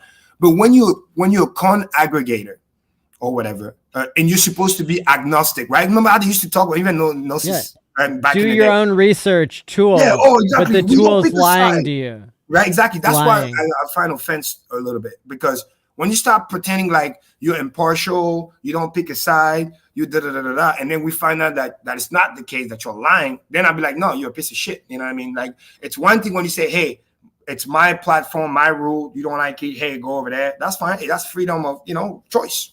But it's one thing when you do that, and it's another thing when you lie and saying that you're something that you're not. And that's what they did. This is why they're the one that should be going down. And they can say, oh, yeah, we got bought by Binance and this and that. But they were doing I remember they were doing the gatekeeping way before Binance bought them. You know what I mean? Binance just realized how powerful they were as a aggregator in the space, because remember, it's easy to be the best when nobody else is even competing against you, right? Because CoinMarketCap was the only one for a very long time. And they benefited from that advantage for a while. Nomics saw that a little bit and they're like, oh, I can do something better. And they kind of jumped in, but then again, the site then went down, which they allow CoinMarketCap to really solidify its power, so to speak. But then you got the Coin Paprika of the world and whatever. But at the end of the day, they were just a bunch of nobodies, no offense. But like they said, 80% is showing up, right? I want them to be offended. Oh, and it will be. And then this is where they have to ultimately fix it. You know how happened to like the Dr. Craig Wright? Same thing. He was able to do all this nonsense because people were scared to challenge him. And to some degree, it's not just like you're scared, but like you got to have financial means, because you can say I'm not scared, but when he starts suing you and play this game, if you don't have the financial means to defend yourself, then in a way he's shutting you down by force. Does that make sense? But then until he met somebody that said, nah, I'm willing to take you there, I'm willing to take you to court, I'm willing to blah blah blah, and next thing you know, he got found guilty for it. And then I love how the judge says you got to put this on your main website, right, that you're not Satoshi and all this other stuff, and you got to leave it on there.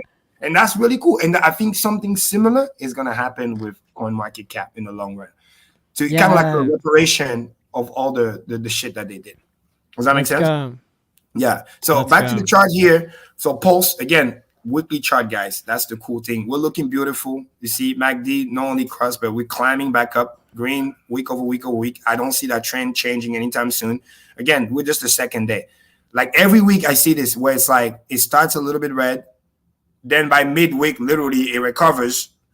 And then by the end of the week, it makes a new high. Like literally, like look at this. Same thing here. It did a little spike down. Then it recovered. Up it goes. Then the following week. It's on a weekly chart. Yeah, that's a weekly chart. That's why I love weekly chart. Because some people get, the thing about daily or lower time is like, you get activated. There's a lot of volatility. Like, oh, people sometimes on Twitter, oh, look at the volume candle on the 4 hour. This is the top. And because those are the people that sell and they want you to sell. You get what I'm saying? And then they realize, oh, it's not going down. Like right here, right? They thought, oh my God, it's going back down. Oh, look, it's the top. It's this line. It's going to go back here. And then nope, it goes. The same thing here.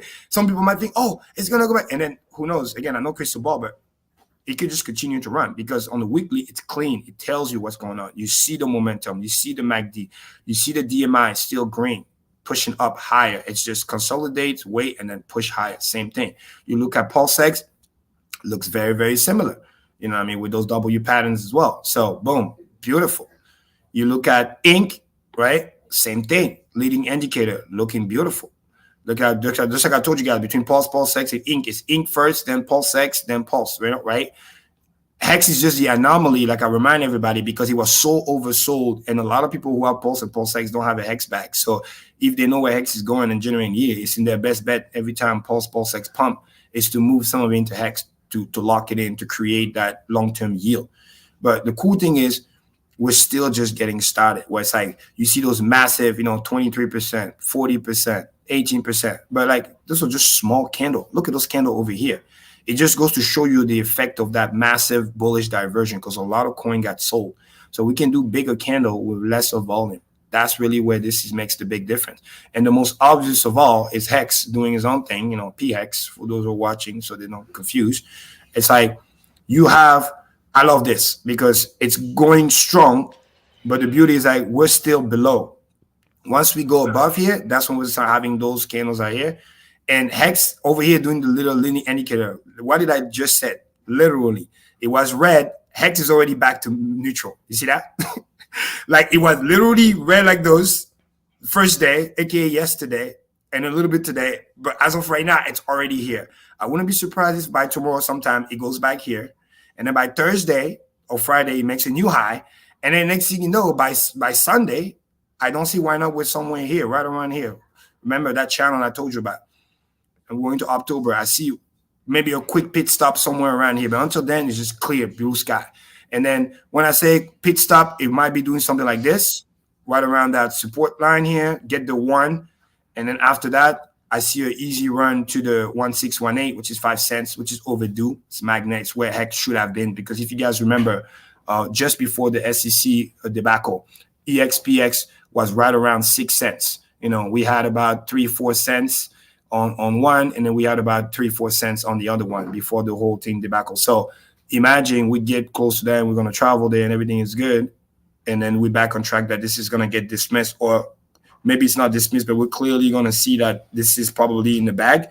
Then as a balancing act, Hex will go back to where it used to hang out at before the SEC debacle, which is right around, that 5-6 cents. I can see that happen very, very easily, which is what brings us in that region over here. And then the next phase is once it's fully behind us and we are full, rate being cut, global liquidity pumping, Bitcoin close to all-time high, ETH close to 2,800 to 3K. That's when we're going to start making our march towards 10 cents. And after that, it's going to accelerate. But I want to show something really, really powerful that Hex been doing week over week, which is insane, which I love. It's like, look at this for the last month, right? For September. First weekly, 50%, right? 0.54. Second week, 55%. Insane. And mind you, this is compounding, okay? It's very, very important. It's like something goes up 50%, and then whatever the new base is, now it makes 50% off that, right? It's like, for example, if you have $1, 50% put you at $1.50, right? Easy, quick math. Then now you do 50% of 150. It's no longer 50% of 1, right? That's what I mean by it's compounding. Now, all of a sudden, the rise is not by 50 cents. The rise is by 75 cents, right? Then you get 2.25. And then you start doing 50% of 2.25. Now the rise is now $1.10, $1.12. So you see 50, 55, 54. It's almost like a weekly of 50% plus. So if I extrapolate that the same way and I do another 50 roughly percent, look at that. Literally, we're right around previous high. So which is that long-term zone that we've been gravitating around. We touch it once here, touch it a second time here, touching a third time here. So by the end of the week, moving to next week, I wouldn't be surprised if, again, PHEX touched that 2 cents mark. Then what? Exactly. Then two things going to happen. Either it moves up violently and it goes towards that 5 cents, or because it's right around, when you see the Fibonacci retracement, it's right around the 1 zone, which started at 1.84. So, which I think is actually also bullish, a little bit of a consolidation here, maybe for a couple of weeks, right around that 2 cents mark.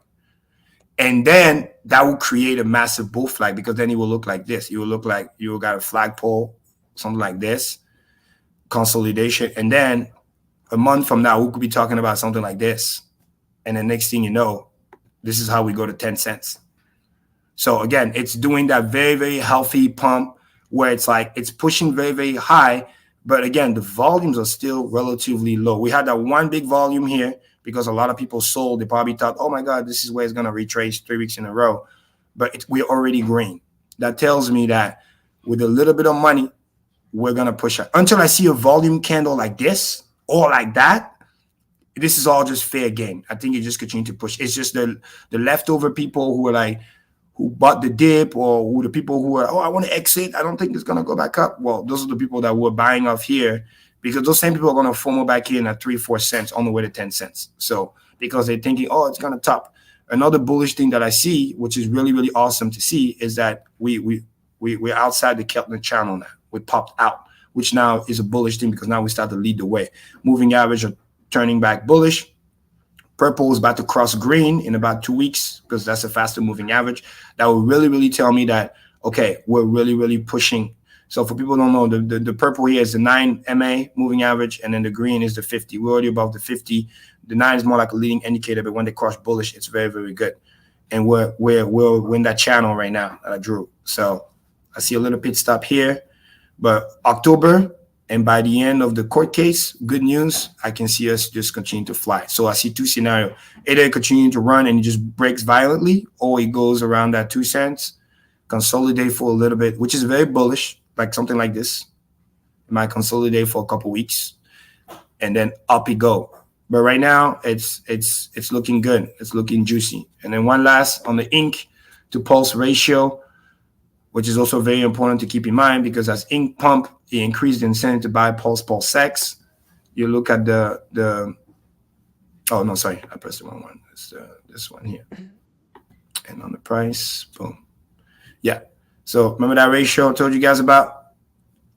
It did a little recovery. It's already pumping back. So it's in the zone. It's really good. But remember, once it pops out of here above 61,000, get ready. That's when ink is really going to start really, really pumping. And again, ultimately, it will depend on if the people who are farming the ink right now, and literally what I won last week is a little bit happening already, which is totally fine. It's just human behavior.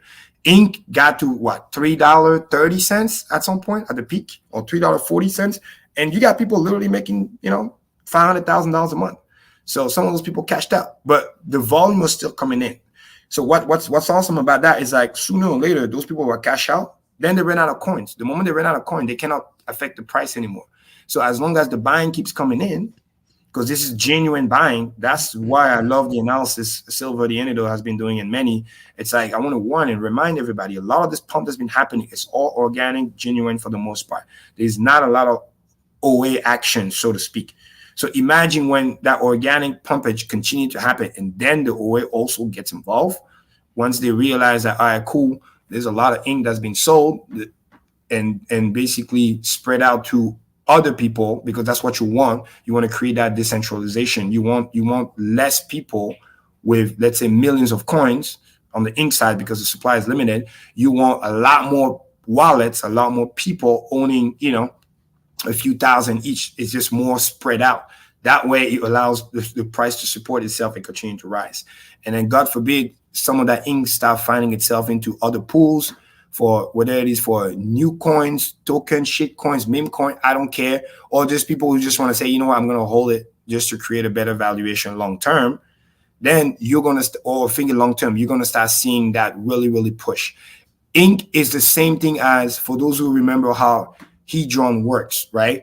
Some of us who had Hedron, they trying to sell it every day. Some of us, but you know what? I know how valuable Hedron could be, because it's kind of like leverage hex, right?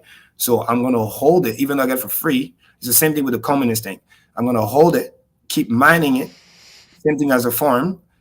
And then as hex goes maybe 10 cents, 20 cents, God knows what the multiple of those guys are going to be. Because again, quick math, if we are about $1.50, and then we go to 10 cents, that's roughly, 8x from here, 7, 8x from here. Well, those coins that I just mentioned, those leverage coins, they're going to start doing 20x, 50x. So now all of a sudden, if you have, $10,000 worth of one of those coins, next thing you know, it's worth 200K. So some people are thinking long term, and those are what we're going to get handsomely rewarded. Those who are thinking short term, it's fine, because for them, they're like, hey, I'm making 200K right now, I want to cash out. But sooner or later, just like even the Rackams of the world, their stack will run out. And then when they run out, the price will continue to prosper. And there's two ways you can run out. Either they sell their bag, or what they'll do is they'll just sell what they generate or on the yearly, whatever they accumulated. But then it's good either way, because let's say they only sell what they generate on the monthly. Well, guess what? They have to wait another month to generate the same amount of selling pressure because they just ran out of the coin that they just sold, which allowed the price to have a break. This is how you get like pump like this. Then people sell, and then they run out of coin to sell, and then the price can do another like this. So it's like little by little, mark my word, the price, this ratio will find its way back up. But it will just depends of how fast we get there based on human behavior of the people who have those ink, whether they want to hold it, believing that they're going to become more valuable, which they easily can be down the road, or if they just want to say, you know what, fuck it, I just want to cash out now, which again, it is their choice. But I love how it's staying in this beautiful channel. Like every time it goes below, you see people stepping in to buy it because they know, oh, it's cheap, let me buy it. So when you combine all three, same thing what's going on with Hex, future looks bright. Don't panic. Understand that this little dip is caused by the macro events that's going on right now, but those macro events can easily be sorted out. Again, the same way where back to this Bitcoin thing, for a while, we literally had a bunch of zeros, and then out of nowhere, boom, 136 million came, and then 100, like it literally could happen overnight. The same way, oh shit, today, almost 300 million got sold. Okay, cool, big deal. But literally tomorrow, 100 million can come back in. Like, that's what I'm saying. Don't get swayed. Understand what's happening. Educate yourself about the macro environment. It's not because it's gonna help you, so to speak, with the crypto. It's gonna help you understand why your crypto is behaving a certain way, so you won't panic. So you understand that, oh, okay, this is not a sell event. This is because it's panic in the macro space, and then the people in the ETF took their money out, and because they did that, it created a temporary dip, which then tells me if I'm not fully in and I got money on the sideline, that's my best time to invest, to add more, to dollar cost average to my position. Because not to be confused, but, oh, this is the top, and we're going to the bear market. No, remember what I told you guys. We are literally in a bull market. It is just a bear run in a bull market. That's all this is. Bear run in a bull market. And then we've been going a little sideways. Look, Bitcoin was almost at 61K. Now it's trending almost to be close to 62K. The news is being digested. Ethereum, who was literally 2,400 or slightly below, it's already back to 2,500 roughly. So I wouldn't be surprised we wake up tomorrow, it's at 2,550. And then, inflow can come in, and then like up we go. Like it's just, those are temporarily things. The fact that we're not below the 200 moving average, it's really good. This is called a value investing zone, right? Anytime you're below the 50 but above the 200 moving average, those are value investing zone. It's cheap. That's when you buy, right? Some big swing investor, they sell when you on the moving average, and they start buying when you're below the moving average, right? And if you go below the 200 moving average, that's like a sacred deal. That's like, oh my God, sell the house, right? This is the reason why you wick and you didn't close, right? Look at this. All of those weekly charts never closed below the 200 moving average. It just wick down, close above, wick down a little bit, close above, wick down again, close above, and then went up violently. So that tells you that buying is still here. And remember what I told you too, I learned from Tino, right? For people to sell, people need to buy. And for people to buy, people need to sell. So a lot of that inflow is happening because people are selling. So they got to sell for people to buy. And remember, in the fund, you can see the flow changing, but you can have the same type of investor in the fund buying while just the little investors are the ones selling. The same way when Grayscale is selling, others are buying. It's the same funds, but the money is not being held by the same hands. The people who are buying here or even here, they're not trying to sell anytime soon. And the people who are selling here, chances are, in the balance of probability, those were the people who bought somewhere down here. So that's why for them, you know what I mean, they'll sell 61K Bitcoin because they probably bought it at 16K or 20K or 25K. So for them, it's like, all right, cool, I want to cash out here. I don't want to take the excess risk. But the people who are buying right now, they're thinking about holding it past the election.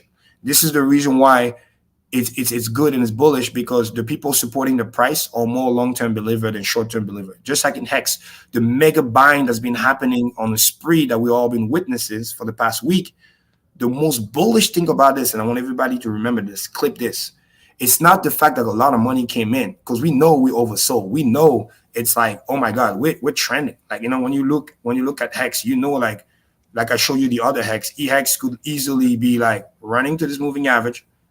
It's already starting to curve. You see, it stopped pointing down. When it stopped pointing down, like I told you guys, down means that, oh my God, this is going to be hard. When it start curving, that means at any time, once it curves like this, at any time it can go above. And next thing you know, it becomes support. Next thing you know, it quickly runs to the penny. While the other Hex go to 2-3 cents, these can run to a penny. Next thing you know, you have a combined 4 or 5 cents penny Hex, right? Then you will probably find a consolidation. So I can see a bull flag like this, right? From the pole to somewhere around here, consolidate in the zone. And then by the end of the year, we do another one like this. And it's almost textbook. Why? Because you go back to the 200 moving average, which is where the 6 cents Hex is, which is basically what we were when we had the PulseChain launch, right? So there's 2 phases that I see. I see the phase of, with the other Hex also, recovering from the SEC dip, which was right around here. And then PulseChain launch dip, which is right around here. So by the time if EX gets to a penny, PX 3 cents or in that vicinity.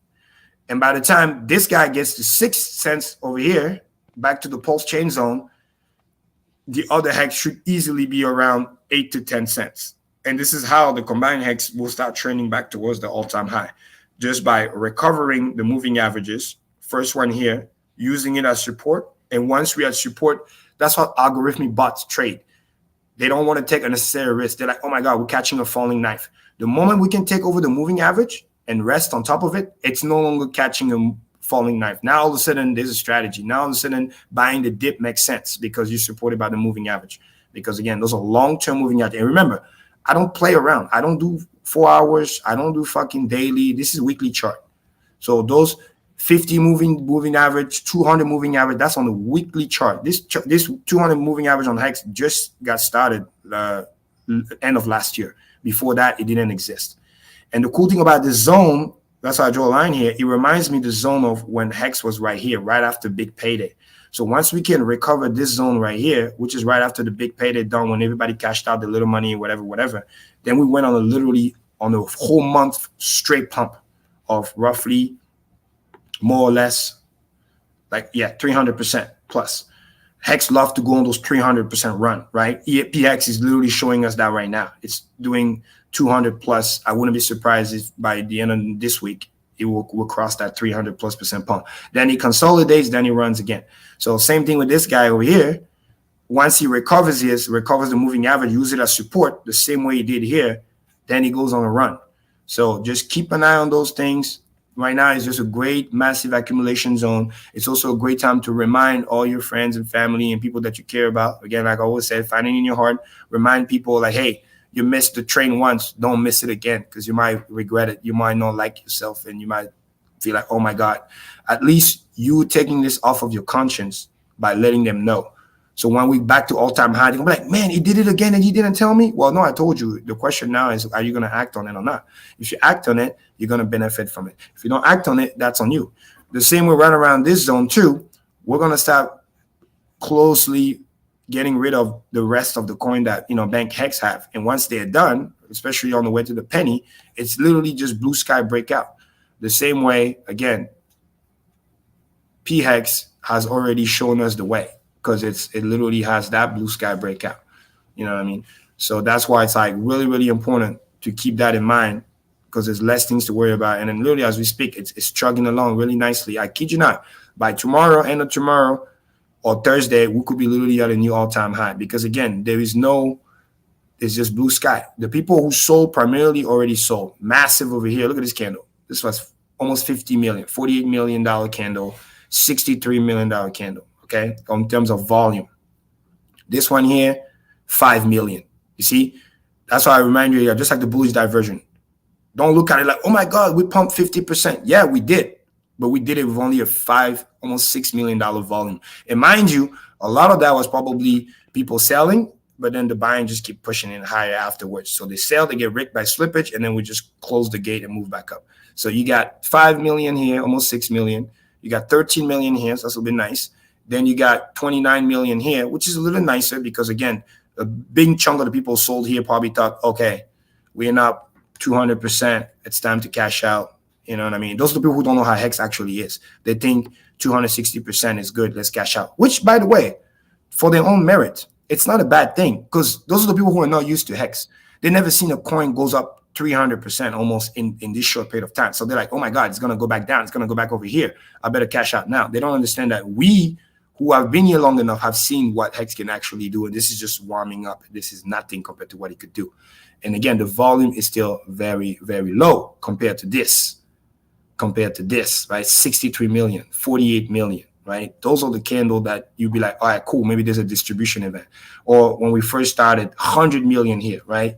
Another 107 million here, 40, like, and this is where we should be having our weekly average.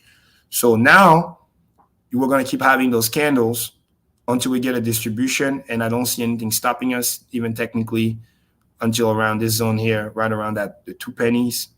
But then even that massive volume can come in. But if the buying keeps coming and decide to leave those people behind, anything can happen. But right now, it's the time to just add to the position, relax, and enjoy the show.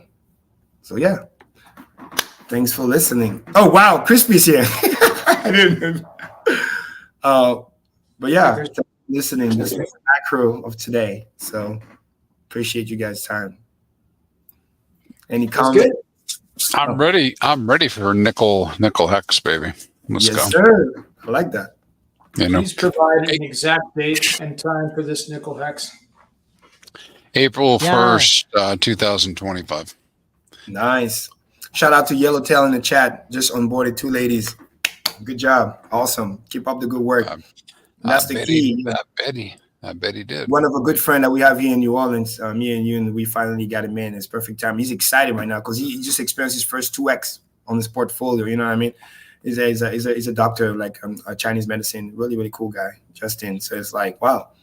And then he spread it out between Hex and then the ecosystem. And it's like, literally in 2 weeks, you double his money, right? Like, it's like, I love to get the success story because then they get excited. Oh my God, it's real. Yeah, told you. So somebody I know through one of the chats, right? Also onboarded somebody, and onboarding's rough, right? Because I mean, you want to do it, but then you kind of like have responsibility. Maybe the person kind of feels like you have responsibility for it, right?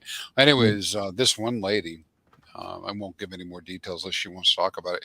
She was able to do like a 6-figure onboard with somebody, and sure enough, man. They went like heavy hex, and right before the pump, a double and a double, and now everybody looks like, I mean, you're like a genius, right? Yeah, right. you're like a genius, right? No, you need to cherish those moments, you know, because when you're in a bear market and you're getting cursed out, you know what I mean? You got to remember the good times too. Is to be like, hey, this is why I do what I do. And I've had so many of those moments that's why my heart is strong. And I'm like, you know what? It's just a barely just this year. Your time will come. Your time will come. And when the time comes, those same people, some that used to curse at you, they come back and they thank you. Say, you know what? Thank you for telling me to stick to it. And the thing is, like, I told them, I'm here with you. Like, it's not like you're there by yourself. You know what I mean? It'll be one thing. If like, hey, go do this. I'm over there. I cashed out. And then you go do this on your own. Like, no, that's crazy. The fact that we're a team, we're a community, we're doing this together. Well, I'll tell you, that person's pretty happy because they went from the number, I don't know what the number was, but it went from 100,000 to 400,000. Woo! Well done, Crispy. Like, man, you're like, now if you could only know, if you could only call that. But here's the thing, we do know this, right? Mm-hmm. And this is what's crazy is, and I took the run up as a warning. And Fast has already heard me say this once today, so I won't do it as detailed. I took it as a warning to tell people, make sure you have a plan in place. That's all. Yep. And do some planning because if we end up with 30 or 40 weeks of this, like you know, where you have exactly this run of emotion where if it doubles and then we're falling off. And everybody's like, oh, I'm jumping off the cliff. Then a bunch of people jump off, the lemmings jump off, and then we go back up. And then they're like, well, wait a minute, I got to buy back. And they buy back. And keep going. It's the behavior of the cycle. chart. You know what's funny? You can't stop it. There's gonna be people I that no know matter we can't- what you do, no matter You what can. You can time lock. Well, Easy. we could stay. and then the EES.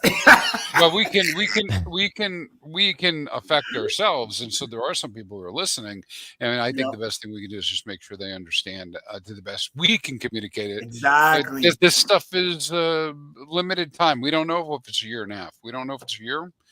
You got to figure it out along with everybody else, but just realize this is what it looks like. This is how it feels like, and at some point, what goes up does at least settle.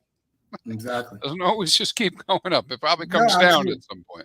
Absolutely. And I think I give you my credit for that. And this is important. This is also something we have learned along the way too. It's like, as long as we set proper expectations how the game is played and everything like that, then they will know that, all right, cool. Because we don't want them to also just back hold the whole thing. And then after bear market, and they'll be like, oh, they never sold nothing. And then they look like, oh my God, I should have blah, blah, blah. But the cool thing is, number one, positioning really, really matters, because it's one thing when you buy near the top, right? Everybody knows this. And when you buy near the bottom, like, honestly, even if you kind of back hold it and be kumbaya, like, your risk to reward ratio is way different. Because if you buy the bottom and it runs all-time high or near that, and then new high, and then dip 80%, you still like 20x on your money. So it's not the same thing as, oh, you bought near the top and then boom, boom. Because what you don't want, like those people who like, they're excited, they make the 500K, but then they start turning into trader. They think they're geniuses. Like, oh my, instead of just buy and hold win, nah, you want to be like, oh, I'm a trader, and then it pumps again, but then they re-enter with the 500K at a much higher price. So all the in between, they missed that. So the 500K would have been worth 2-3 million. But nonetheless, they still got the 500K. But then now it potentially get wicked down, retraced from that. Next thing you know, you start to return the gains that you made. When all you would have done is just chill, just let it run. And then if you need money, take what you need. That makes your heart happy. I don't care if it's the old, what's the old adage? Like after many multiple, maybe not double, but like a 5X like you're doing, take away the principal, just so that you stop worrying about, oh, I got to sell every time I feel like a dip, because you gotta think internally. Like I used to do that myself too. Like every time there's a big dip, and if I'm so worried about the price, or I feel like I want to sell, I'm like, what am I not seeing? Like, what am I not confident about? What do I need this money for? What do you think about this? I had somebody, you know, I talk about the staking all the time, and so I'm pretty hard on that. That's a way, because I know that works, right? I know that it works. I can prove it mathematically. I can't prove mathematically that I'll always win trades, right? But so I know that buying low, when we're at a cycle bottom, and staking earns me additional rewards, and that at higher prices I'm winning the whole way, right? Yep. But I had a guy make a very good point, and you know, I mean, we all come in at different times, right? He came in at 40 cents. Is there any hope? Is there any hope? And let me tell you why. He'll ever be in profit. Let me tell you why there's hope, right? And it takes a little bit of time, because it was a time, for those who are OG enough, and some of you on this call knows this, it was a time where I came in, just like Richard, and I bought the top. Matter of fact, I made the top, 150K, put it in, boom. 006, right after Godwood. Godwood doubled the candle. Then I come in. It's funny. It's almost where EX is right now. And then it was right around where EX is right now, guys. I kid you not. And then I ran it. Within 48 hours, I read it, and I just market buy it. I was like, I wanted to make my staking ladder. And I remember the last buy was like 006. That was top. And then he retraced like 68%. Like within a matter of a month. Like it just, I watched the money just, and I was like, well, hey, I have my thesis. I'm staked. That's the key. That's what I want to do. I'm going to keep buying because I'm keep working. This is long-term. This is retirement. And this is why I love the staking for me, where it really helped my psyche, because if I'm fully honest, which I want to be, if I wasn't staked, the emotion could have been all over the place. But the fact that I was staked and something is down almost 70%, like on multiple six-figure, literally, like you have 150K and then you look at your account, it's like 20-some thousand. That's just what's for. And you're like, bro, I just took out my 401K. I just took out my initial savings that I had at the time. It was like about like 80,000. And then I took about literally 5-year plus worth of 401K. I took the whole money out. I paid a 10% penalty, like the whole 9 year. And this is something like, I know for some people, maybe that's nothing, but for me, that's like ever since I came to this country, finished being a student in a way. I mean, I didn't even graduate because I just started working right away, like grinding all this stuff. That was like, like what I have on my name, and you watch it retrace 70%. Like it's almost like you went backwards. Yeah. But my conviction was strong. I'm like, bro, why are you worried? You said you were going 10 years, 15 years. Well, the volatility's in there. Exactly. And So I think it helped me. And I that's think it is time in the market, right? The longer exactly. So because I wasn't thinking about it, yeah. Crispy, hold on. Because I wasn't thinking about it, it really helped me cope with it. Because it was like, well, even if it was higher, I'm not selling because I made a commitment. So it's like price really don't matter. I worried about the price 10 years from now. And when I did my math, which would make me giggle, was like, oh, every hex is going to be $1. So when I started doing my math, I'm going to make this much per day. And because I already knew what my t-shirts was. I knew what my payout per t-shirt was. Like you, I do the math. I can extrapolate what the payout per t-shirt is going to be. I know what my daily payout is going to be. I know what my monthly payout is going to be, my yearly hex yield. So when I'm like, all right, cool, I'm going to generate about, 30, 40 million hex, whatever, a year. I'm like, oh, cool, 40 million bucks. In 10 years, that's pretty nice. Let me share that with you. You know, I've been doing the Cuatro Cincos myself, right? So not just talking about it. And the reason I'm bringing this subject up is I'm trying to decide how I'm going to present my information as we go forward into the bull. What I assume will be the bull, because I want to make sure I'm making sure that I'm giving people good information when hex is at $1 and $2, right? What I think they should be doing. Now, I've already said to my listeners, my clients, say, listen, if you even have a hint in your mind that you're going to stake hex over the next few years, get the hex now. I would rather they get it now and put it liquid in their wallet, hold it while they're deciding, instead of having this conversation when hex is 40 cents, 50 cents, or $1, and then having to swallow and know that there is going to be a bear, you're going to go through a low cycle, and you're going to have to wait 4 years or longer, right, to see it come out the other end. Exactly. And let me add one more thing. That pain or regret is going to hurt you more. Trust me, more, because I've been there, I've seen it. People will be like, man, I wish. That will hurt you more than the pain of, hey, you know what? I did that, and then the price went down. Yeah, you feel a little bit bad, but you're still proud about yourself that, hey, you know what? I'm my own boss. I made my own decision, and I can versus you regret not getting in, and then you watch everybody else winning when you know that could have been you. That will hurt you even more. Another thing that's really there's people right now, because of the Forex, they won't buy. They're waiting for it to come exactly back. And then they'll get this is why I push my friend, because I know I've seen that movie before. As the price pump, if they don't get in, bro, they will never, and they will never, and it will hurt them even more because it will keep going up. It will keep, because the reason why they'll say they will never is because secretly they're not telling you. They're secretly praying for a dip. But then the dip's not coming. Or the dips start to come and then they get excited. They get the money ready, but they still don't get it because they get greedy. They want a bigger dip.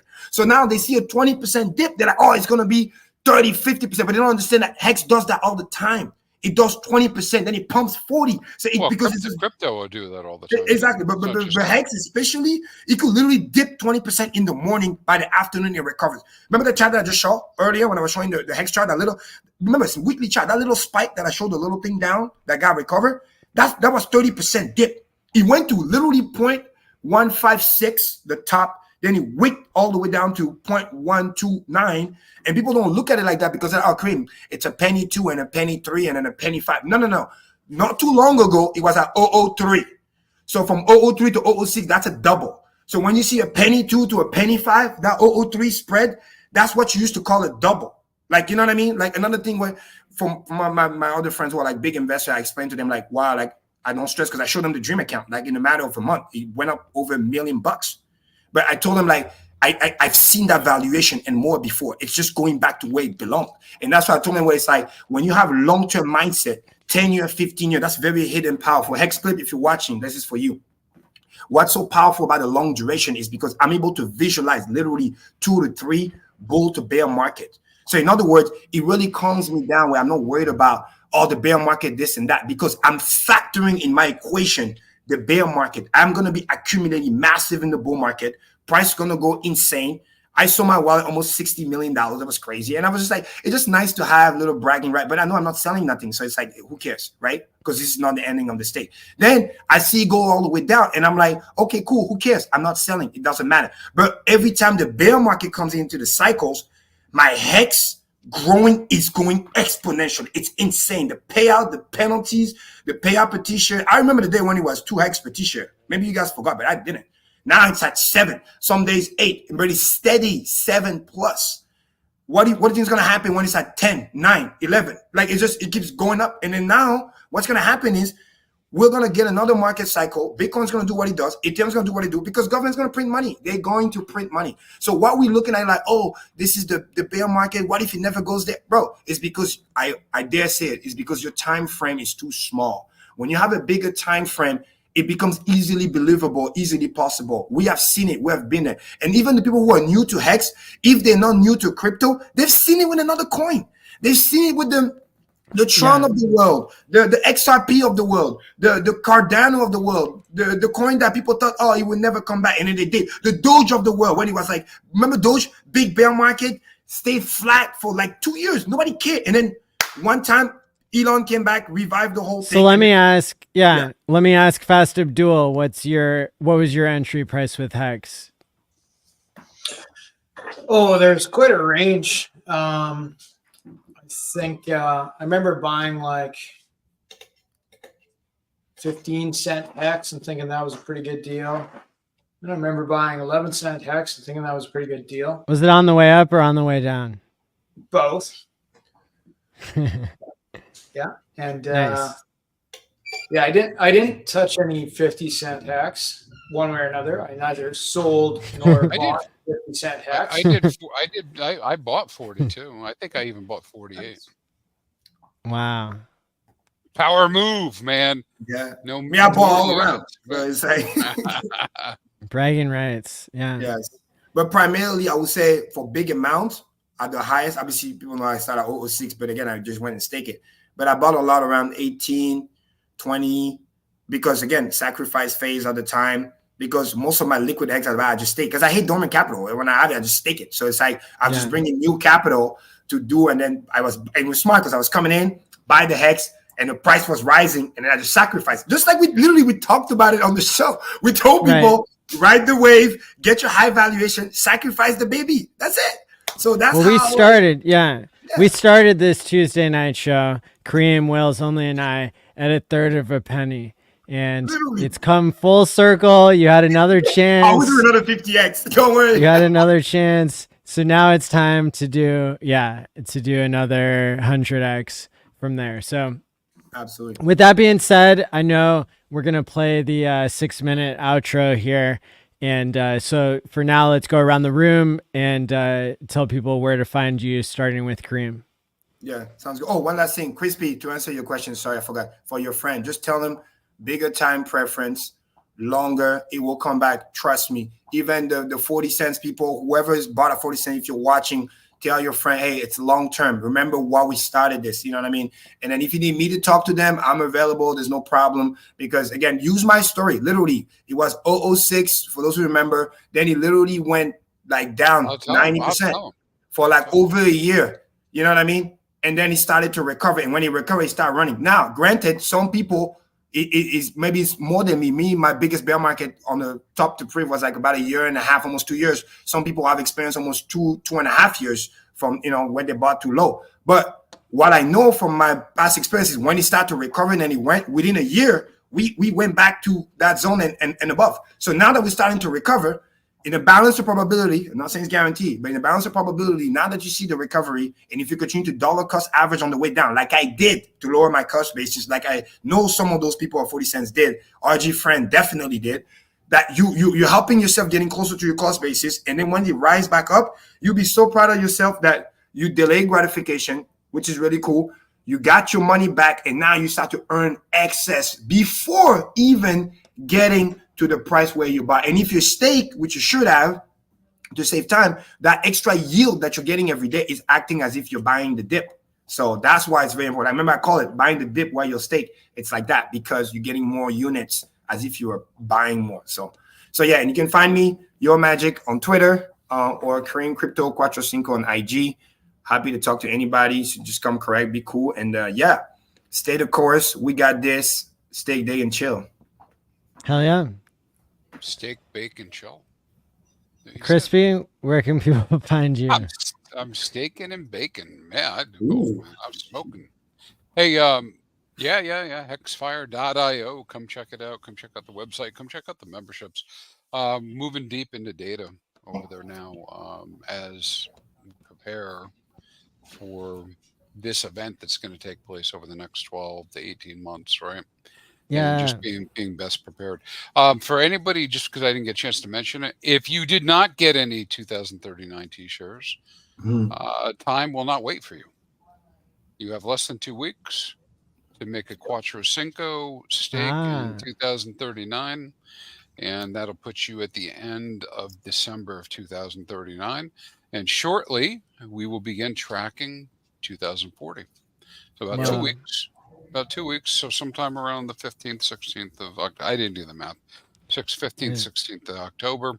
We're going to start moving into 2040, and I will be competing with others to have the most T-shares in 2040. Let's see what happens. This isn't an infinite 2 more weeks either, although it kind of is. No, this is like a real, like in 2 weeks. You know, because the contract's already created and it's immutable.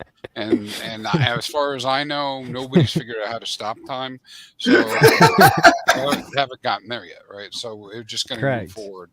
And so we'll be into 2040 here shortly. It's I love it. I don't know. It's bittersweet.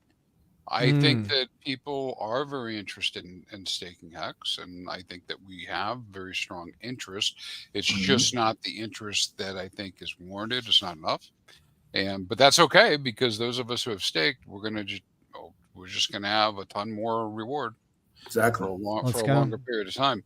But I do think we'll probably finish out just really close to 33,000, and then the 2,000 for us, our end of 2024 to 2025 goal will be to do at least that much, right? But you know what? It's not a hard goal, because, like I said, if I'm the only one that stakes, I get all the yield. Let's go. Okay, I don't know what the price will be, but I'll have all the Hex that comes out, all 90 million a day. So we'll have to see. Hell yeah. All right, sorry, Maddie. I just oh, you're good. Yeah. Good wrap up. Fast Abdul, where can people find you? Thanks for coming on last minute. Hey, no problem. Well, I think, Maddie, the better question is, where can people not find me? But probably the best route is to go to our website. That's 2phux.io. And there's links to my Twitter and Telegram and all that stuff right there. Watch out for scammers. They're everywhere. We're running 2phux, which is the most sophisticated yield farming protocol on the PulseChain, probably forever. So come check it out. Thanks for having me. Yeah, our pleasure.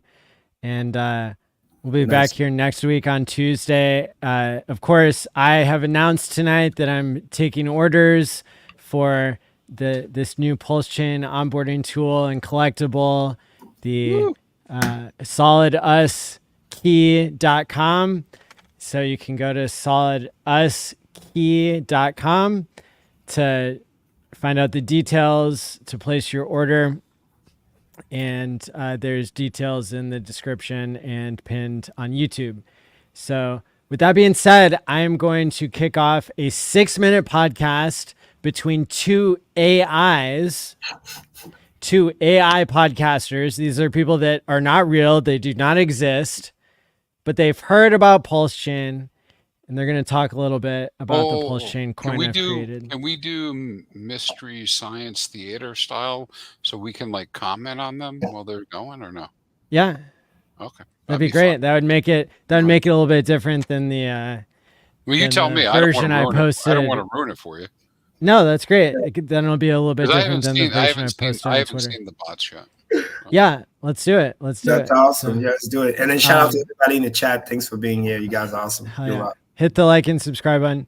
So until next time, stick around for this.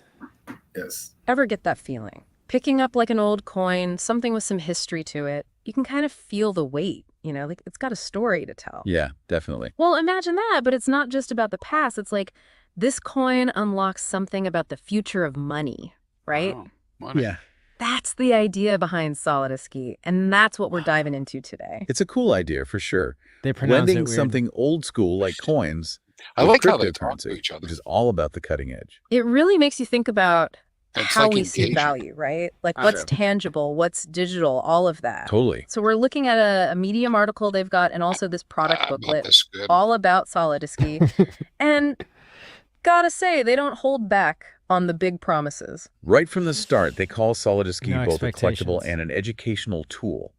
Two things that don't always go together, especially with crypto. Exactly. So what is this thing? What is Solidusky, and These how are does it plebs, work? by the way. Break it down. They're Basically, it's a This physical sounds coin, a lot like what's but that? it's also a crypto wallet, NPR. Yeah, like under nah, a it's not special NPR. I sticker. was thinking about There's a different- private key, your digital like, signature, Spank Me to get Daddy or access something. to a piece of the blockchain. So this coin, it's like a little safe for your digital cash. Yeah, you could say that. But then there's the whole collectible angle, which is interesting. Right. They call it Solidusky. It's straight from the Solidus gold coins, way back in the Byzantine Empire. Those back. were known for being reliable, Is holding he- their is this value guy- for a long was he time, there? circulating for centuries. It's like they're going for that same feeling that this thing lasts. But in the digital world, it's kind of deep when you think about it. And then they Kinda add the deep. educational part. The booklet is full of resources, especially for navigating that whole PulseChain thing. But before we go too Is she far like- down that rabbit hole, what is she struck like a you about younger how they're woman and using he's an older Solidusky guy to type of teach deal? people? Yeah. Well, it seems what's like they're going trying to on. reach everyone, from the newbies who are totally Are new they to this together? to the more experienced Yeah. crypto folks. The physical coin, that's something familiar to hold on to. Yeah. But then they've got So, these like, they're detailed kinda like resources Pomp and too for the his- people who really want to dig into Paulina, PulseChain, which yeah. can Yeah. get pretty technical. Yeah. That's a good point. It's not for everyone, PulseChain. Definitely not. It's a lot to What? unpack. Like they're Yes, building a it's- bridge or something, you know? Yeah. Connecting the dots Wait. between actual coins and like digital money, which can be kind of scary for some people. Yeah, That's the for sure. plebbery. And that's where this PulseChain thing comes in. Oh, They're not that's just saying, hey, get Yeah, into crypto. exactly. It's specifically about what PulseChain is all about. You should allocate And at least they're 1%. really into it, from what I'm reading. The booklet calls PulseChain a system state fork of Ethereum, all about faster Weird. transactions and low fees. I'll be honest, I read that a few times. Mm-hmm. What's a system Is it- state is fork it even reading mean? your- So real picture booklet. this. It's like taking a snapshot of the entire Yeah. Ethereum blockchain, like freezing it at a certain moment. That snapshot, that's Yeah, the as if- starting as if point you for know what that PulseChain. means, It's right? got all the history, all the tech, but they could build on top of it, change things up. So it's like taking an old house, but instead of tearing it down, you're just like Oh, Yeah. I do like renovating, those. adding on. Perfect analogy. And one of the biggest changes, the fees. Ethereum, The those fees. fees can get So, crazy can I high, just especially when it's busy. have PulseChain wants this to fix do it, Hold on. make it way for me? cheaper. Well, Like what's- this took less time for me to make than the runtime of the video. I mean, can you just have it do all your video for you Yeah. like this? I should just do that. I So mean, all, people complain about how I talk and what I show. I can like put how you the talk. accent- I know. I like how I talk too. But I mean, you know, the speed that I talk and whether I'm exciting, and these guys are engaging. I mean, we could make it like we could do like a Kareem bot, right? You know what would that'd be be funny? cool. You know what would be funny is a Kareem bot with a Toby bot. That would be crazy. You want to steal my thunder like that from the Because you AI? guys, That would be because you crazy. guys have lots, you We're guys gonna have get lots of energy, and then we have Spock bot in the It background. will be could crazy. actually- I don't you even know if could the AI can handle me, but it's gonna be crazy. People are gonna go. The That's phone right. was gonna be bad. We're gonna be Yeah, I know. responsible. Well, they've Well, got yeah. a bunch of 6-hour Quan Gang episodes to go off of from the past. Oh my God, he's gonna hear everything. He's gonna practice. Can you feed it that, and it'll like? Bro, I remember I heard one time on Telegram, and back then when one guy got scammed, he was, "Yo, Cream, I talked to you." I'm like, "No, you never talked to me. What do you mean you Oh talked to me?" yeah. And I was like, "Bro, they were." That's why I stopped doing voice messages on the Telegram, and they're running through the AI and then trying to sound like Yeah. it's crazy. So this lets you put in YouTube, but I haven't played with that yet. Basically all I put in for this, I put in the website and the PDF instruction booklet I wrote, and it crushed it. Wow. So yeah, Yeah, let's it's keep cool. listening. Here we go. To use, for everyday stuff.